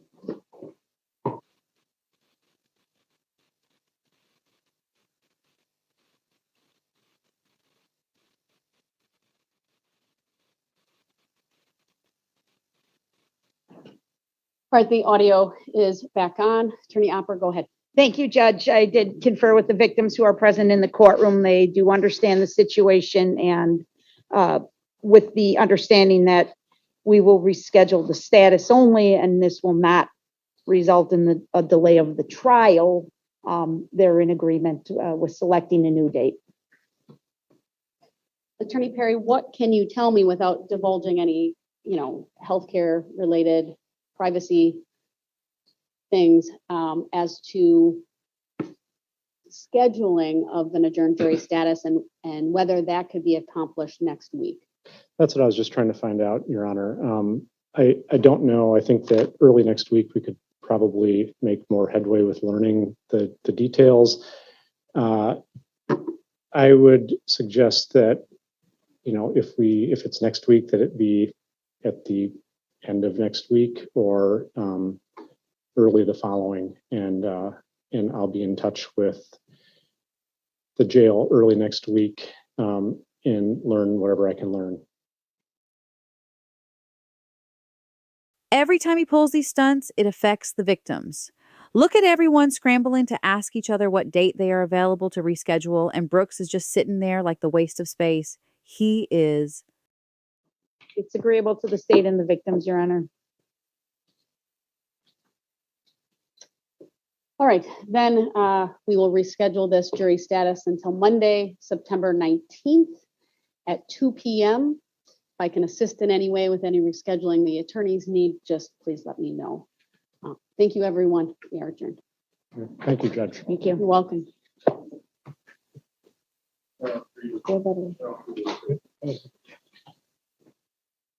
One important motion that was not opposed by the defense was the consent to allow the videos from all the parade goers be admitted into evidence. This was a big deal because there were so many videos, and without this ruling, every single person who took a video would have to come in and testify they recorded the footage before the state could place the video into evidence. September 19th, 2022, jury status hearing. And Attorney Key, since you signed this on behalf of your client, I presume that you had a conversation with him regarding this stipulation and the effect at trial. All right, any record you would want to make regarding that before I question him briefly on it? We met with Mr. Brooks last week, I believe. I can't remember the day off the top of my head, but we discussed what it means to agree to the foundation of the video, meaning that the video is a video that took place on that particular day, and that we don't need somebody to say that's the video that I took on that particular day, and that's what we're agreeing to at this point. Mr. Brooks, I would see this issue as one that your attorneys, as the attorneys assigned to you in this case, have the right to make a decision. It's really a trial strategy decision, but I want to make sure that you understand it. And if you are in agreement with it, certainly to get your agreement, that's what the stipulation says. So did you have an opportunity to discuss with your attorneys the stipulation regarding the videos? Yeah. Do you understand that by your attorneys entering into this stipulation, it will mean that approximately 50 to 75 witnesses will not be called to lay the foundation for those witnesses. Yeah. Are you in agreement with your attorneys entering into this stipulation in this case? Yes, ma'am. You understand the advantages and disadvantages of the stipulation? Yes, ma'am. Do you have any questions that you need answered by your attorneys before the court accepts the stipulation? No, ma'am. Yeah. Anyone make any promises to you other than the stipulation itself, meaning these witnesses won't be called and the videos will be authenticated in exchange for you agreeing to it? No, nobody promised me that. All right, thank you. Then Throughout our multitude of trial videos, you heard the jury questionnaires mentioned a few times. It was a 19-page, 100-question survey. That questionnaire would be used to gauge whether or not most potential jurors in the county of about 72,000 people have connections to victims or victims' families, had donated to fundraisers in the wake of the tragedy, had other connections that might bias their findings, whether they themselves were impacted in any way by the incident, and or whether they feel they're still impacted. What you may not know is that the idea of the questionnaire came from a suggestion from the prosecution after the motion to relocate the trial had been filed. Brooks' attorneys filed the request in February 2022, arguing publicity about the case had been overwhelmingly negative toward Brooks, and he can't get a fair trial in Waukesha. Rather than opting for moving to another county or bringing a jury in from another county, Judge Dorow decided the questionnaires would be best. Number 7, if you know someone who is directly affected by or is closely connected, again, that was addressed by the jury questionnaire. After having reviewed hundreds of still shots and screenshots and videos that were taken, is I think the jury needs to be prepared for that. And one question I didn't have would be something to this effect, which are graphic photographs and videos will be shown during the course of this trial that can be described as shocking and highly disturbing and may cause trauma. Knowing this, and again, the verbiage on this I'm not saying is exactly right, but can you be a fair and impartial juror? Can you sit on this case and be a fair and impartial juror? Again, these videos that we've gone through as we've met with the victims are very graphic. They're very shocking. And I think that we probably want to prepare the jury for what they're going to see. The jury status hearing lasted over 3 hours. Here are a few of the highlights that discuss the potential juror questions during the selection process. proffered that was not in the jury questionnaire, and I'm not sure if it's because of the timing of it, was to ask anyone whether they have made a claim in any capacity related to the parade, because that would identify financial interest. And so I'd like to put that. Sound familiar? Review it. Has anything changed? Has any of your answers changed since the time you filled it out until now? We all know what statutory bias is. Those are the relationships, people who are related by blood or marriage to a party, related by blood or marriage to an attorney appearing in the case, anyone who has a financial interest in the case. That's why, despite what the people have asked in or answered in the jury questionnaires, we go ahead and ask those questions in any event, in every case, to make sure we hit on statutory bias. A lot to unpack here. First, I want to ask you if these phrases remind you of when Brooks was questioning witnesses. Seems like maybe he was paying attention a bit to what his attorneys were doing. Whether a prospective juror has an opinion or feeling about the case that the juror is unwilling to set aside. Subjective bias refers to a juror's actual state of mind and is usually revealed by a prospective juror during voir dire. And this is what's already been asked as a general, meaning like what the state has in their proposed question one, a very general question. Please review your responses to the questions in the jury questionnaire. As you sit here today, would any of your responses be different than those you originally provided? And if so, please detail the question number and your response today. That covers every single question that is on there. I like the idea, though, of saying something to the effect of, as Mr. Brooks sits here today, has anyone formed an opinion as to whether he is guilty or not guilty? Because that's really what we're getting at. Secondly, I cannot leave out the controversy that Brooks attempted to cause over Judge Dorow's relationship to a victim's relative. His attorneys were on top of it. I mean, we know he wasn't smart enough to come up with it on his own. You addressed uncovering statutory and subjective bias. I think that as it relates to a lot of the topics that we discussed before, when we were going through the jury pool, that objective bias is going to be something that we will be trying to make a record of in terms of our belief in potential motions for strikes for cause. And applying the standards above, we conclude that prospective juror was objectively biased and should have been struck for cause. And so they affirmed on harmless error because I think a peremptory strike had been used. And maybe that's why it's not flagged in Westlaw, but that is the ultimate holding in that case. I think there's good language in State versus Oswald on similar issues when they talk about objective bias may involve a direct, critical, personal connection between the individual juror and crucial evidence, or a dispositive issue in the case, or an intractable negative attitude toward the justice system in general. I think you can also include in that what you were just saying, if there's a direct connection, personal connection, if it's with parties, or in that case, the decedent. Certainly we'll keep all of those things in mind during jury selection. Before the trial, Judge Jennifer Dorow disclosed that she had a prior professional relationship with the father of one of the parade victims, but it was not a personal relationship.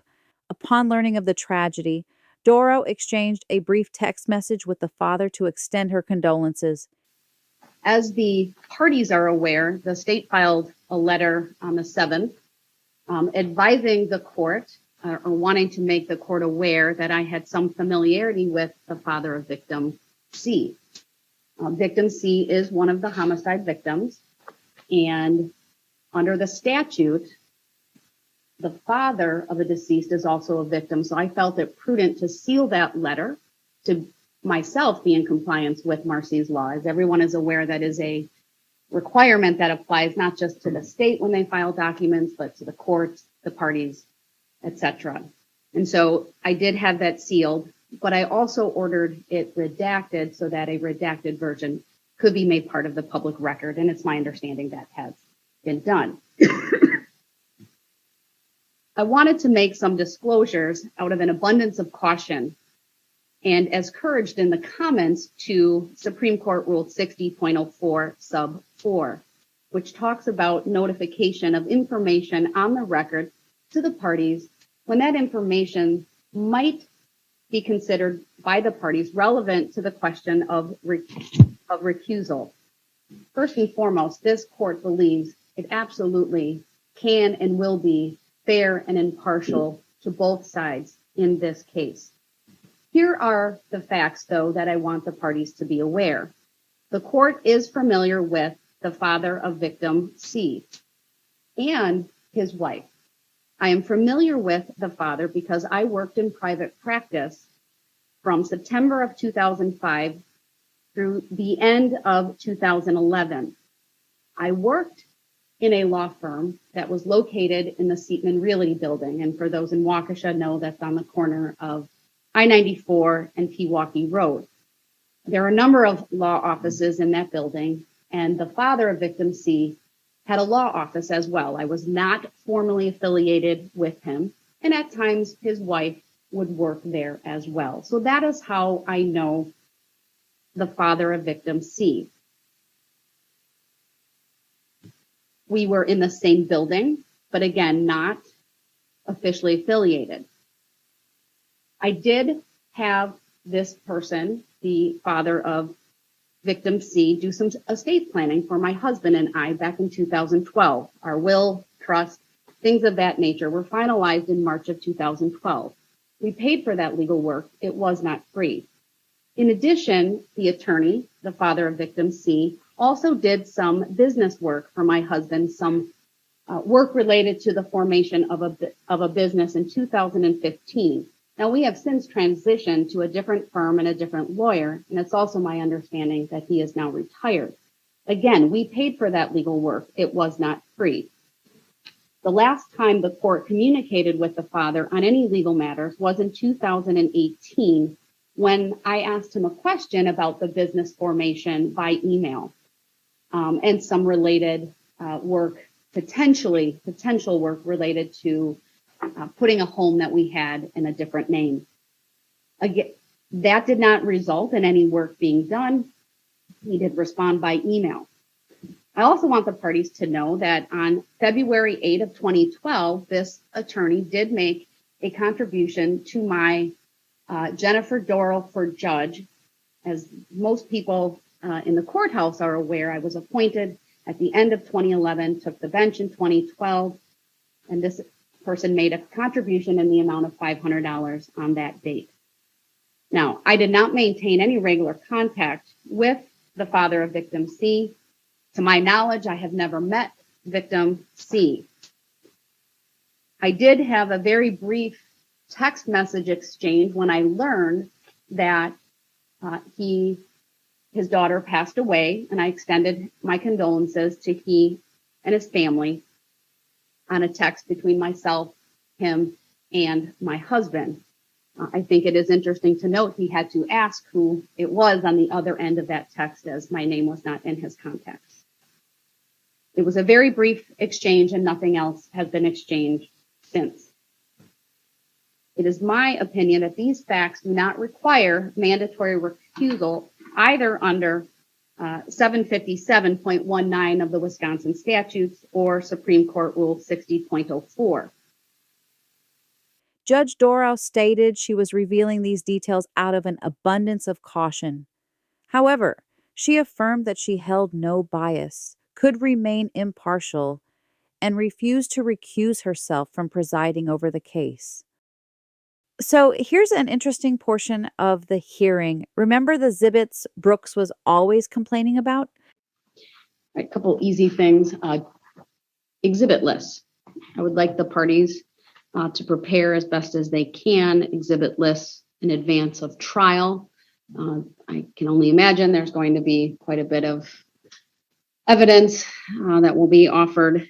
I would like the state to start at number 1 and use numbers and the defense with letters. I think that just keeps it simplest. And I'm happy if you just provide that leading up to trial, even the morning of, to Teresa. It's just so that we can keep track of everything as it comes in and someone anticipate if we have those lists provided ahead of time. Any objection from the parties from the state? Just to clarify, that's not a ban on using other items that we didn't anticipate needing? It's not a ban. Okay. Just our best guess. right, and Educated guess. I presume you're going to pre-mark based upon your list, and if you end up adding something later on, it'll just be at the end of your numbering. Okay, thank you. And if you don't use something, it's typical, it happens. That's what I'm afraid of, honestly. We'll mark way more than we need to, but I understand the concern you're trying to prevent, so. I'm open to discussion if you think there's a better way. I just really want to know, have a general idea of what you anticipate being offered so that Teresa and I can keep track of that. Okay. Right. Any objection from the defense? No, we will do that as best as we can. Sounds good. Thank you. See, I said that was an easy one. Do you remember when Brooks embarrassed himself asking the judge if he could have plenty of seating for his supporters? This is where they had already gone over it. He just wasn't paying attention. Or maybe he was, and it was just another delay tactic of his. Everyone had an opportunity to review the revised order governing trial administration. You'll see in that it does address some seating.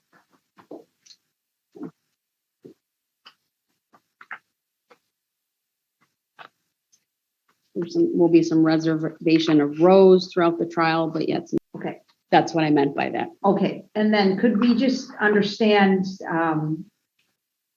the reserved seating arrangement and make sure that I understood what the court was saying? So you have indicated the first and second row behind the prosecution table will be reserved for victims.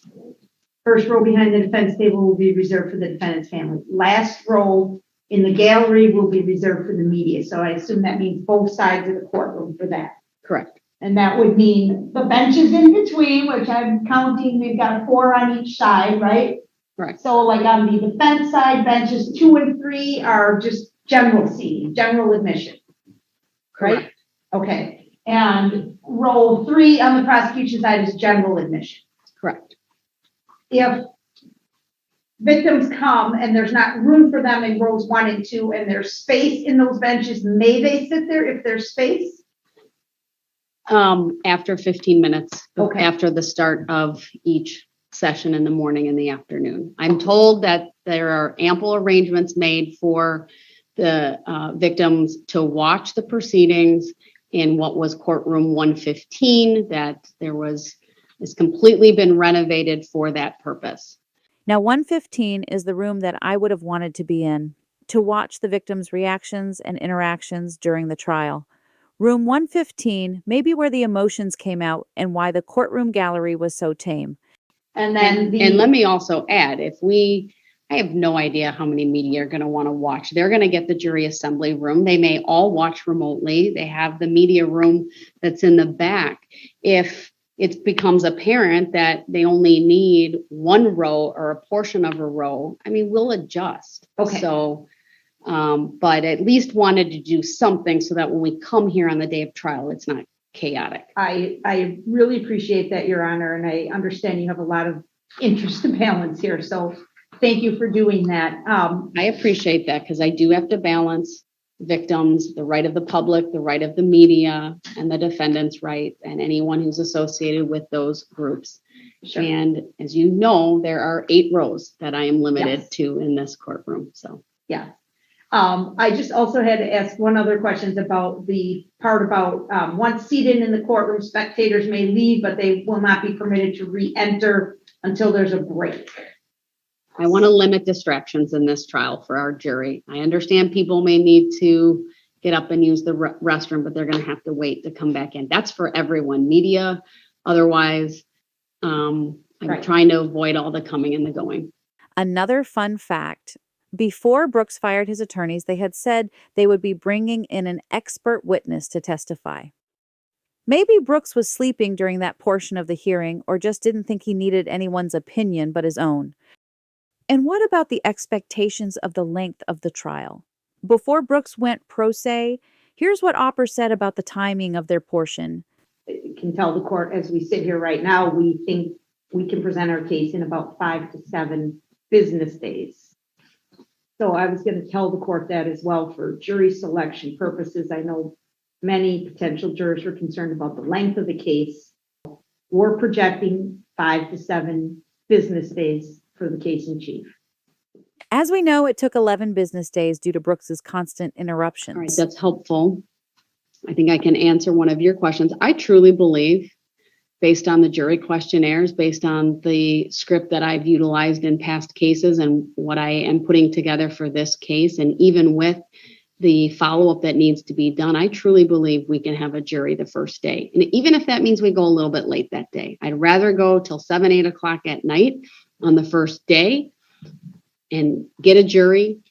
Bless their hearts. Remember how we previously went over the chaos he caused during jury selection? Well, it took 2 full business days. Right? I mean, we have our typical breaks, our mid-morning break, our longer lunch break, our mid-afternoon break. That is what everyone should plan on doing unless something unique happens that would require us to adjust. If only they knew then that adjustment might require a crescent wrench or ankle shocks. I'm kidding. We know, unfortunately, there were no chocolates. If we get behind in any way, then all bets are off. Then we're going to push forward. But I think from what I'm being told, the state's really been able to narrow some things down based upon the stipulation. So I appreciate both sides working together. And, you know, we'll go from there. You know, I never caught this until now. Did you guys know that Opper motioned for Brooks not to wear a mask during trial? Okay, so Attorney Opper, you referenced a couple of other issues. I think I addressed the timing. I think that leaves the face mask issue that you wanted to bring up. Yeah, there's a couple other things here on my checklist, Your Honor, but we can go to the face mask issue. All right, go ahead. It's appropriate. Your Honor, I have a request as to Mr. Brooks wearing a face mask at all times in the courtroom. Frankly, I'm not sure the reason behind that. I guess it really doesn't matter other than to indicate there's certainly no court order requiring that, nor is there any requirement by the sheriff's office that he be required to wear a face mask in court. My concern is that identification of this defendant may be a significant issue in this case. Look at him shaking his head. The jury will be shown multiple videos and photographs of the driver of the SUV throughout the trial. They will hear testimony from eyewitnesses that we believe will identify the driver of the vehicle, but ultimately, that is a question they will have to be concerned with themselves and be convinced beyond a reasonable doubt that Mr. Brooks is the person who committed these crimes that he's accused of. And with the face mask that he's been wearing to court, I think almost every time, if not every time, I think impedes that ability of the jury to reach that conclusion as to identification of the defendant. So my request is that he not wear one, but if there's some legitimate reason or medical reason or need for the mask, then at least there has to be appropriate lengthy occasions where the jury again can observe Mr. Brooks at the defense table and assist them in making that conclusion as to his identification. So many of the recordings and photographs are quick screenshots and very short in duration. So it's not as if, we have a portrait that we could say, here's a portrait of the driver and here's Mr. Brooks, and you could just have him take off his mask for 5 minutes and that would be sufficient in our opinion. So that's our request, is that he be ordered to remove the face mask for the whole trial. If the court won't go that far, then for at least sufficient amount of time for the jury to reach its own conclusions. And obviously he'll have to do it temporarily when the witnesses are asked to identify him as well. Attorney Perry, I know there's not a written motion on this, so if you need some time to think about it, if you're prepared to address, great, I'll turn it over to you, but I know I'm first hearing this. Not a surprise, I would say. I had thought about some of the identification issues and how would we do that given the mask, but how would you like to handle that? Well, I am surprised at the request that he be not permitted to wear a mask at all during the course of the trial. It's one thing if it were tailored to a particular witness, their described ability to perhaps identify him, and if needed in a particular moment, to take it up that way. But surely this isn't, we aren't so far removed from COVID that it's a mystery as to why somebody might be wearing a mask. Mr. Brooks has been consistent, I think, at the jail and court with being masked. Remember early on when his attorneys joined him in the masquerade, or is it Maskgate? It's not at all uncommon. I think when we walked into the courthouse today, there was somebody at one of the security persons wearing a face mask. That's still it's less and less common, but that's still the world we find ourselves in. And for him to be taking those precautions to remain healthy, which frankly, with this desire not to have any delays, is kind of would assist with that. So I would certainly object to any just blanket ruling that Mr. Brooks not be permitted to wear a mask. I would think that anybody in this courtroom should remain permitted to wear a mask if they felt that that was necessary for themselves without having to provide, a doctor's note or some special circumstance to permit that. So I guess I think that's how I'd ask that this be handled is, if it's if there's testimony that, I saw Mr. Brooks face on and, in order for me to identify him, I would need to see his full face. I think, we should address it that way in the hearing, and we can be on advance notice that, for the minute that's necessary that he, expose his face to a witness. But I would absolutely object to an order that if myself or Attorney Keyes or Mr. Brooks wished to wear a mask in a public setting, if one of us were feeling symptomatic or nervous about whoever's at home, we haven't been wearing masks, but Mr. Brooks has. I would very strongly object to an order that he not be permitted to wear a mask during the trial. I bet his attorneys would have worn masks in front of the jury too had they gone forward. I am not at all interested in delving into any personal reasons why a person would want to mask or not mask. I am concerned, however, about the ability of witnesses to identify Mr. Brooks when asked to do so, and ultimately the jury making a determination based on identification. I do not believe that a blanket rule of no mask is necessary to do that. I think it's appropriate that Mr. Brooks be required to unmask anytime that a witness is being asked to identify him, and to do so for an appropriate amount of time. I get where she is coming from. Remember, this was 2022, and that entire year, many people were still wearing masks. And most importantly, I think she was erring on the side of caution for appellate purposes. Looking back, she was probably relieved that she didn't give this fool any more ammo to cause a stir. I don't want to presume to know what types of photographs are coming in or evidence, but if it becomes appropriate to, for example, a booking photo, because that is unmasked and that is something that witnesses are also shown, that might be appropriate in light of his desire to remain masked. Ultimately, Mr. Brooks, what you need to know from me is that I will be asking the jurors during jury selection process about masks. I do that in any event. It's not special to your case. We have jurors who come in with masks. We have jurors who come in without masks. When witnesses come to the witness stand, I require them to unmask for purposes of their testimony, so that the jurors can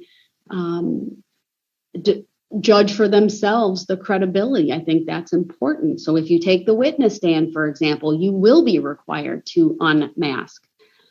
And so you just need to be aware as you make your personal choice about whether to mask or not, that in some respects it will have to be highlighted to the jury, even if it's with a question to them about that. Not specifically as it relates to you, but there are some general questions in the voir dire script about that. And of course, temporarily unmasking for purposes of identification, and then perhaps an order that you unmask for portions of closing arguments.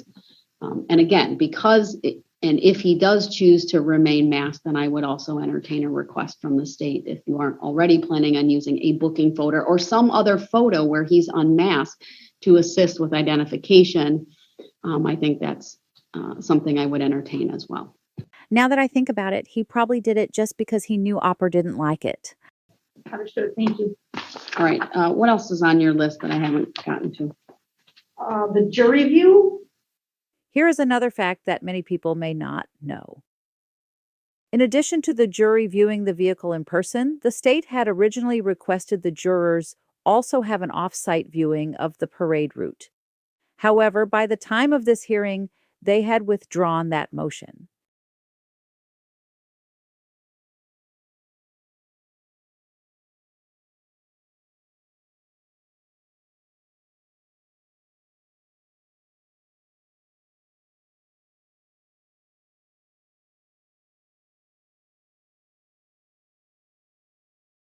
Speaking of the vehicle viewing, this is Brooks' attorney's objection to it. Any objection to their proposed plan? Yes, we were much more in line with what I thought the court had suggested in terms of if that were to happen, that it would be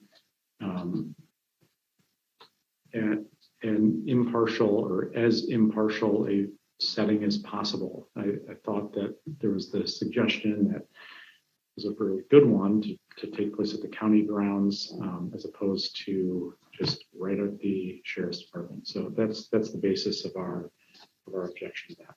And as we know, they did stay in the Sallyport, which is connected to the courthouse. They just roped the area off in black trash bag type material, like a scene out of Dexter. Another fun fact. Did you know that Judge Jennifer Dorow has a bachelor's degree in broadcast communication from Marquette University? She obtained that in 1992 prior to her law degree. She also previously worked as a Waukesha County Assistant District Attorney and as a private practice attorney before her judgeship. The Wisconsin Supreme Court appointed Dorow as Chief Judge of the 3rd Judicial Administrative District in 2017 and reappointed her to the position in 2019 and 2021. Now, as many times as Brooks said he did not understand, I wanted to point out that he had these attorneys from November 2021 until September 2022. And they were informing him on strategy and the reasons why things are the way they are in a court of law. I guess that is why he fired them within 10 days of this hearing. It looks like he is arguing with her here. During pretrial proceedings, the defense successfully filed a motion to dismiss 6 counts of homicide by vehicle involving the use of a controlled substance. But Brooks' attorney pushed further in an attempt to suppress his police interrogation tapes. They argued that officers noticed Brooks had red, glassy eyes and smelled strongly of cannabis at the time of his arrest. They asserted that he was high during the interviews and that investigators tried to coerce incriminating answers out of him while he was impaired.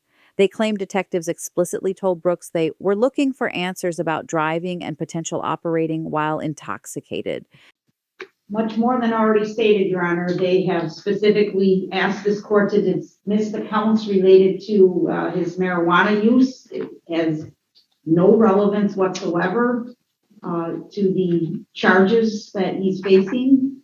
It's confusing to the jury. It doesn't assist them in deciding any fact or element for the counts that remain. So we think it should be excluded. It's not intoxication is not a defense, but that doesn't mean it's not relevant to a defense. I think all of these things, all of the circumstances that were going on that day, it would be just as relevant as if there was, if there was testimony that Mr. Brooks hadn't slept for 3 days. All of these things are important for a jury to consider when deciding the different mental states for the first-degree intentional homicide and the recklessness element for the bulk of the charges. It's no longer an affirmative defense, but that's all that changed. It doesn't mean that it's not relevant information in terms of his circumstances on his day. And that's the reason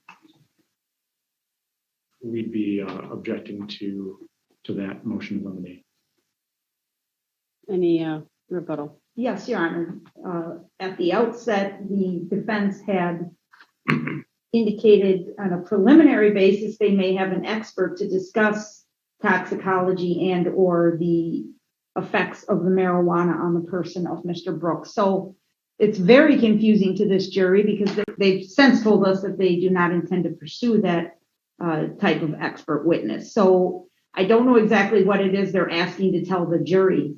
If they want to just tell the jury that he used marijuana, well, first of all, let me say this. Mr. Brooks made inconsistent statements about that. On some occasions, he said he used it. On some occasions, he said he didn't. He told the detectives in the interview you watched that he wasn't under the influence of anything. So the record is pretty confusing that way. Are they going to just try and say he used it without explaining that further? Are they going to try and introduce the crime lab results without explanation as to what the number means? I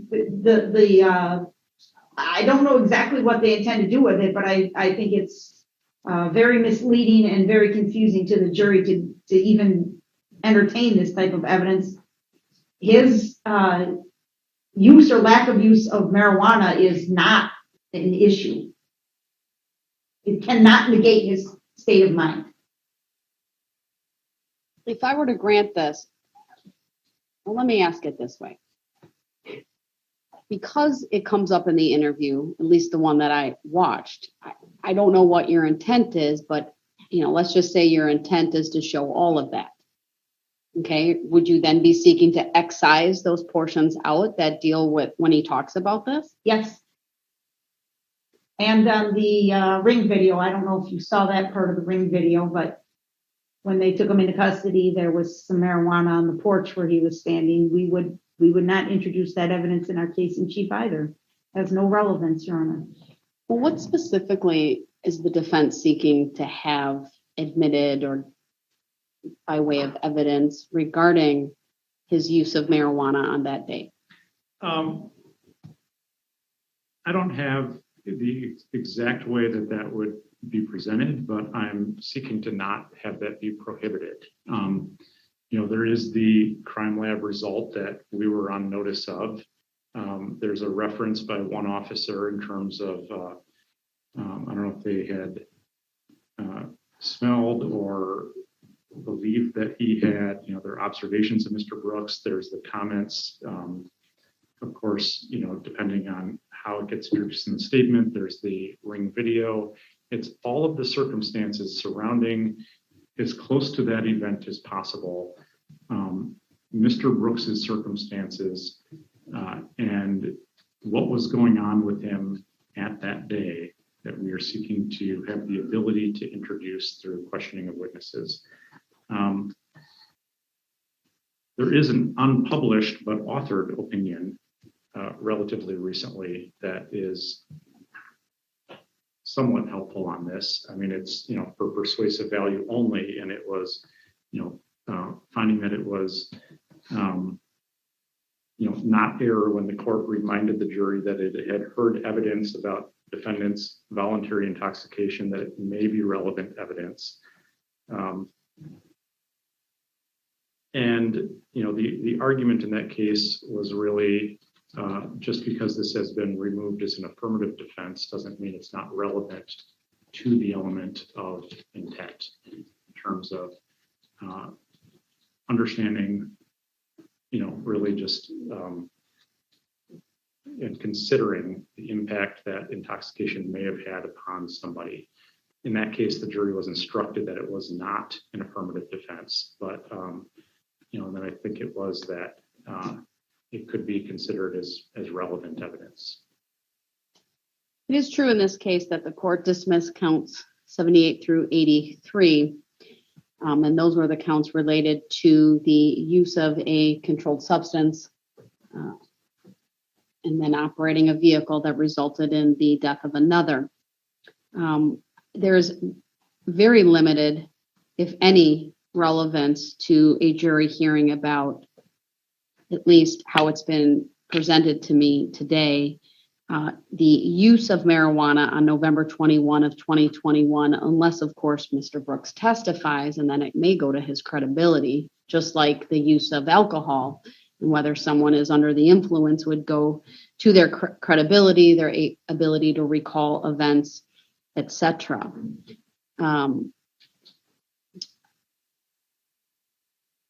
Without really having more information from the defense, other than they are seeking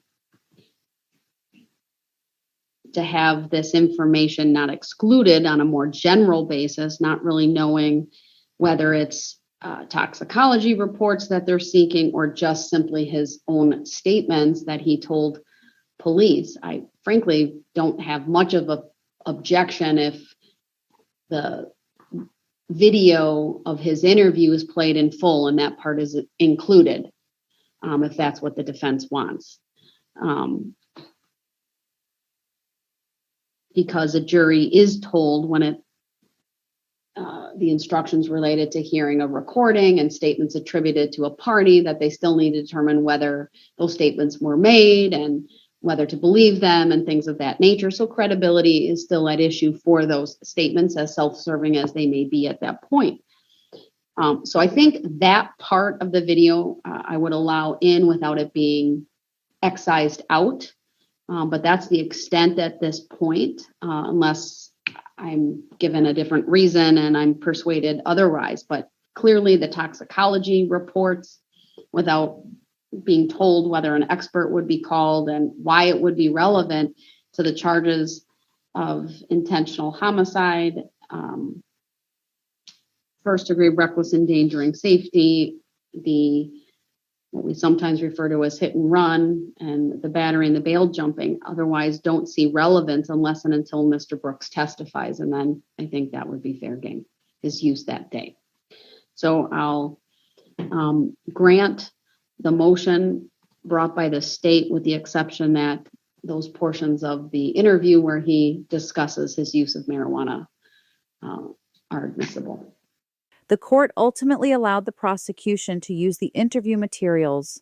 The state successfully argued that Brooks continually reinitiated conversation and asked questions of law enforcement willingly, bypassing claims of an involuntary interrogation. Just another example of how Brooks running his mouth got him in trouble. Has the state otherwise reviewed the defense motions? Yeah. Are there any ones you specifically disagree or would ask that I deny? Your Honor, I guess with regard to 2B, that indicates any reference by the state relating to their belief of Mr. Brooks' truthfulness or any deceptive behavior. Again, just so we're all clear, certainly the defendant gave inconsistent answers. We will be commenting on those in closing arguments, and I'm assuming there may be questioning. It's not our belief, but it's the facts of the case. So I just wanted to be clear that there's a distinction there. I would agree with that distinction, and certainly closing arguments are fair game, but otherwise we'll grant that. Oh, wow. This is hilarious. Did you know that Brooks' attorney made a motion requesting the court refer to him by his name and not as the defendant? With regard to number 4, that the defendant is referred to at all times by his name, Darrell Brooks, instead of being referred to as the defendant to avoid undue prejudice. Again, the title of this case is State of Wisconsin Plaintiff versus Darrell Brooks Defendant. We're not calling him Darrell Brooks the convict. We're calling him the defendant. He is the one who's charged in this case. I think that's a term that is used in TV shows. I don't see how that unduly prejudices him in any way.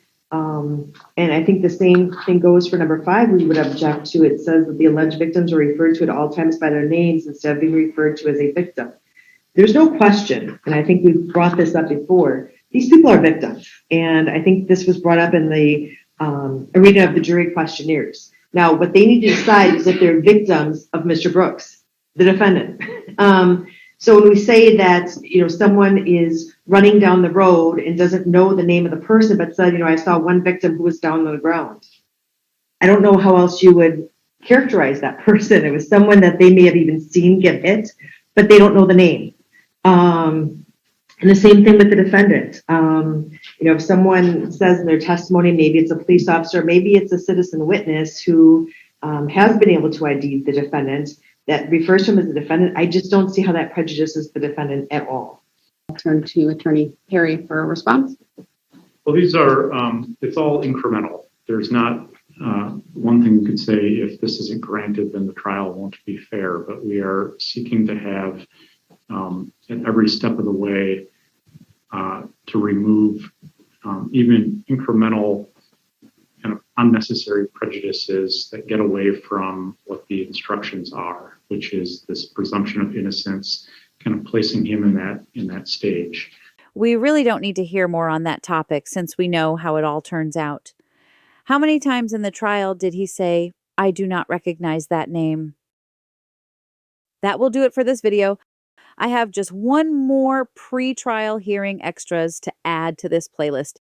Every time I think I'm done, I find something else we haven't covered, so I apologize if you have heard me say that before. Can I come back? Can I come back? Our final video will show the last two hearings, which covers Brooks' attorney's motion to withdraw. And yes, we get introduced to the third-party intervener for the first time. Talk about dramatizing your self-importance. Brooks seems to be a pro at that. See you in the next one.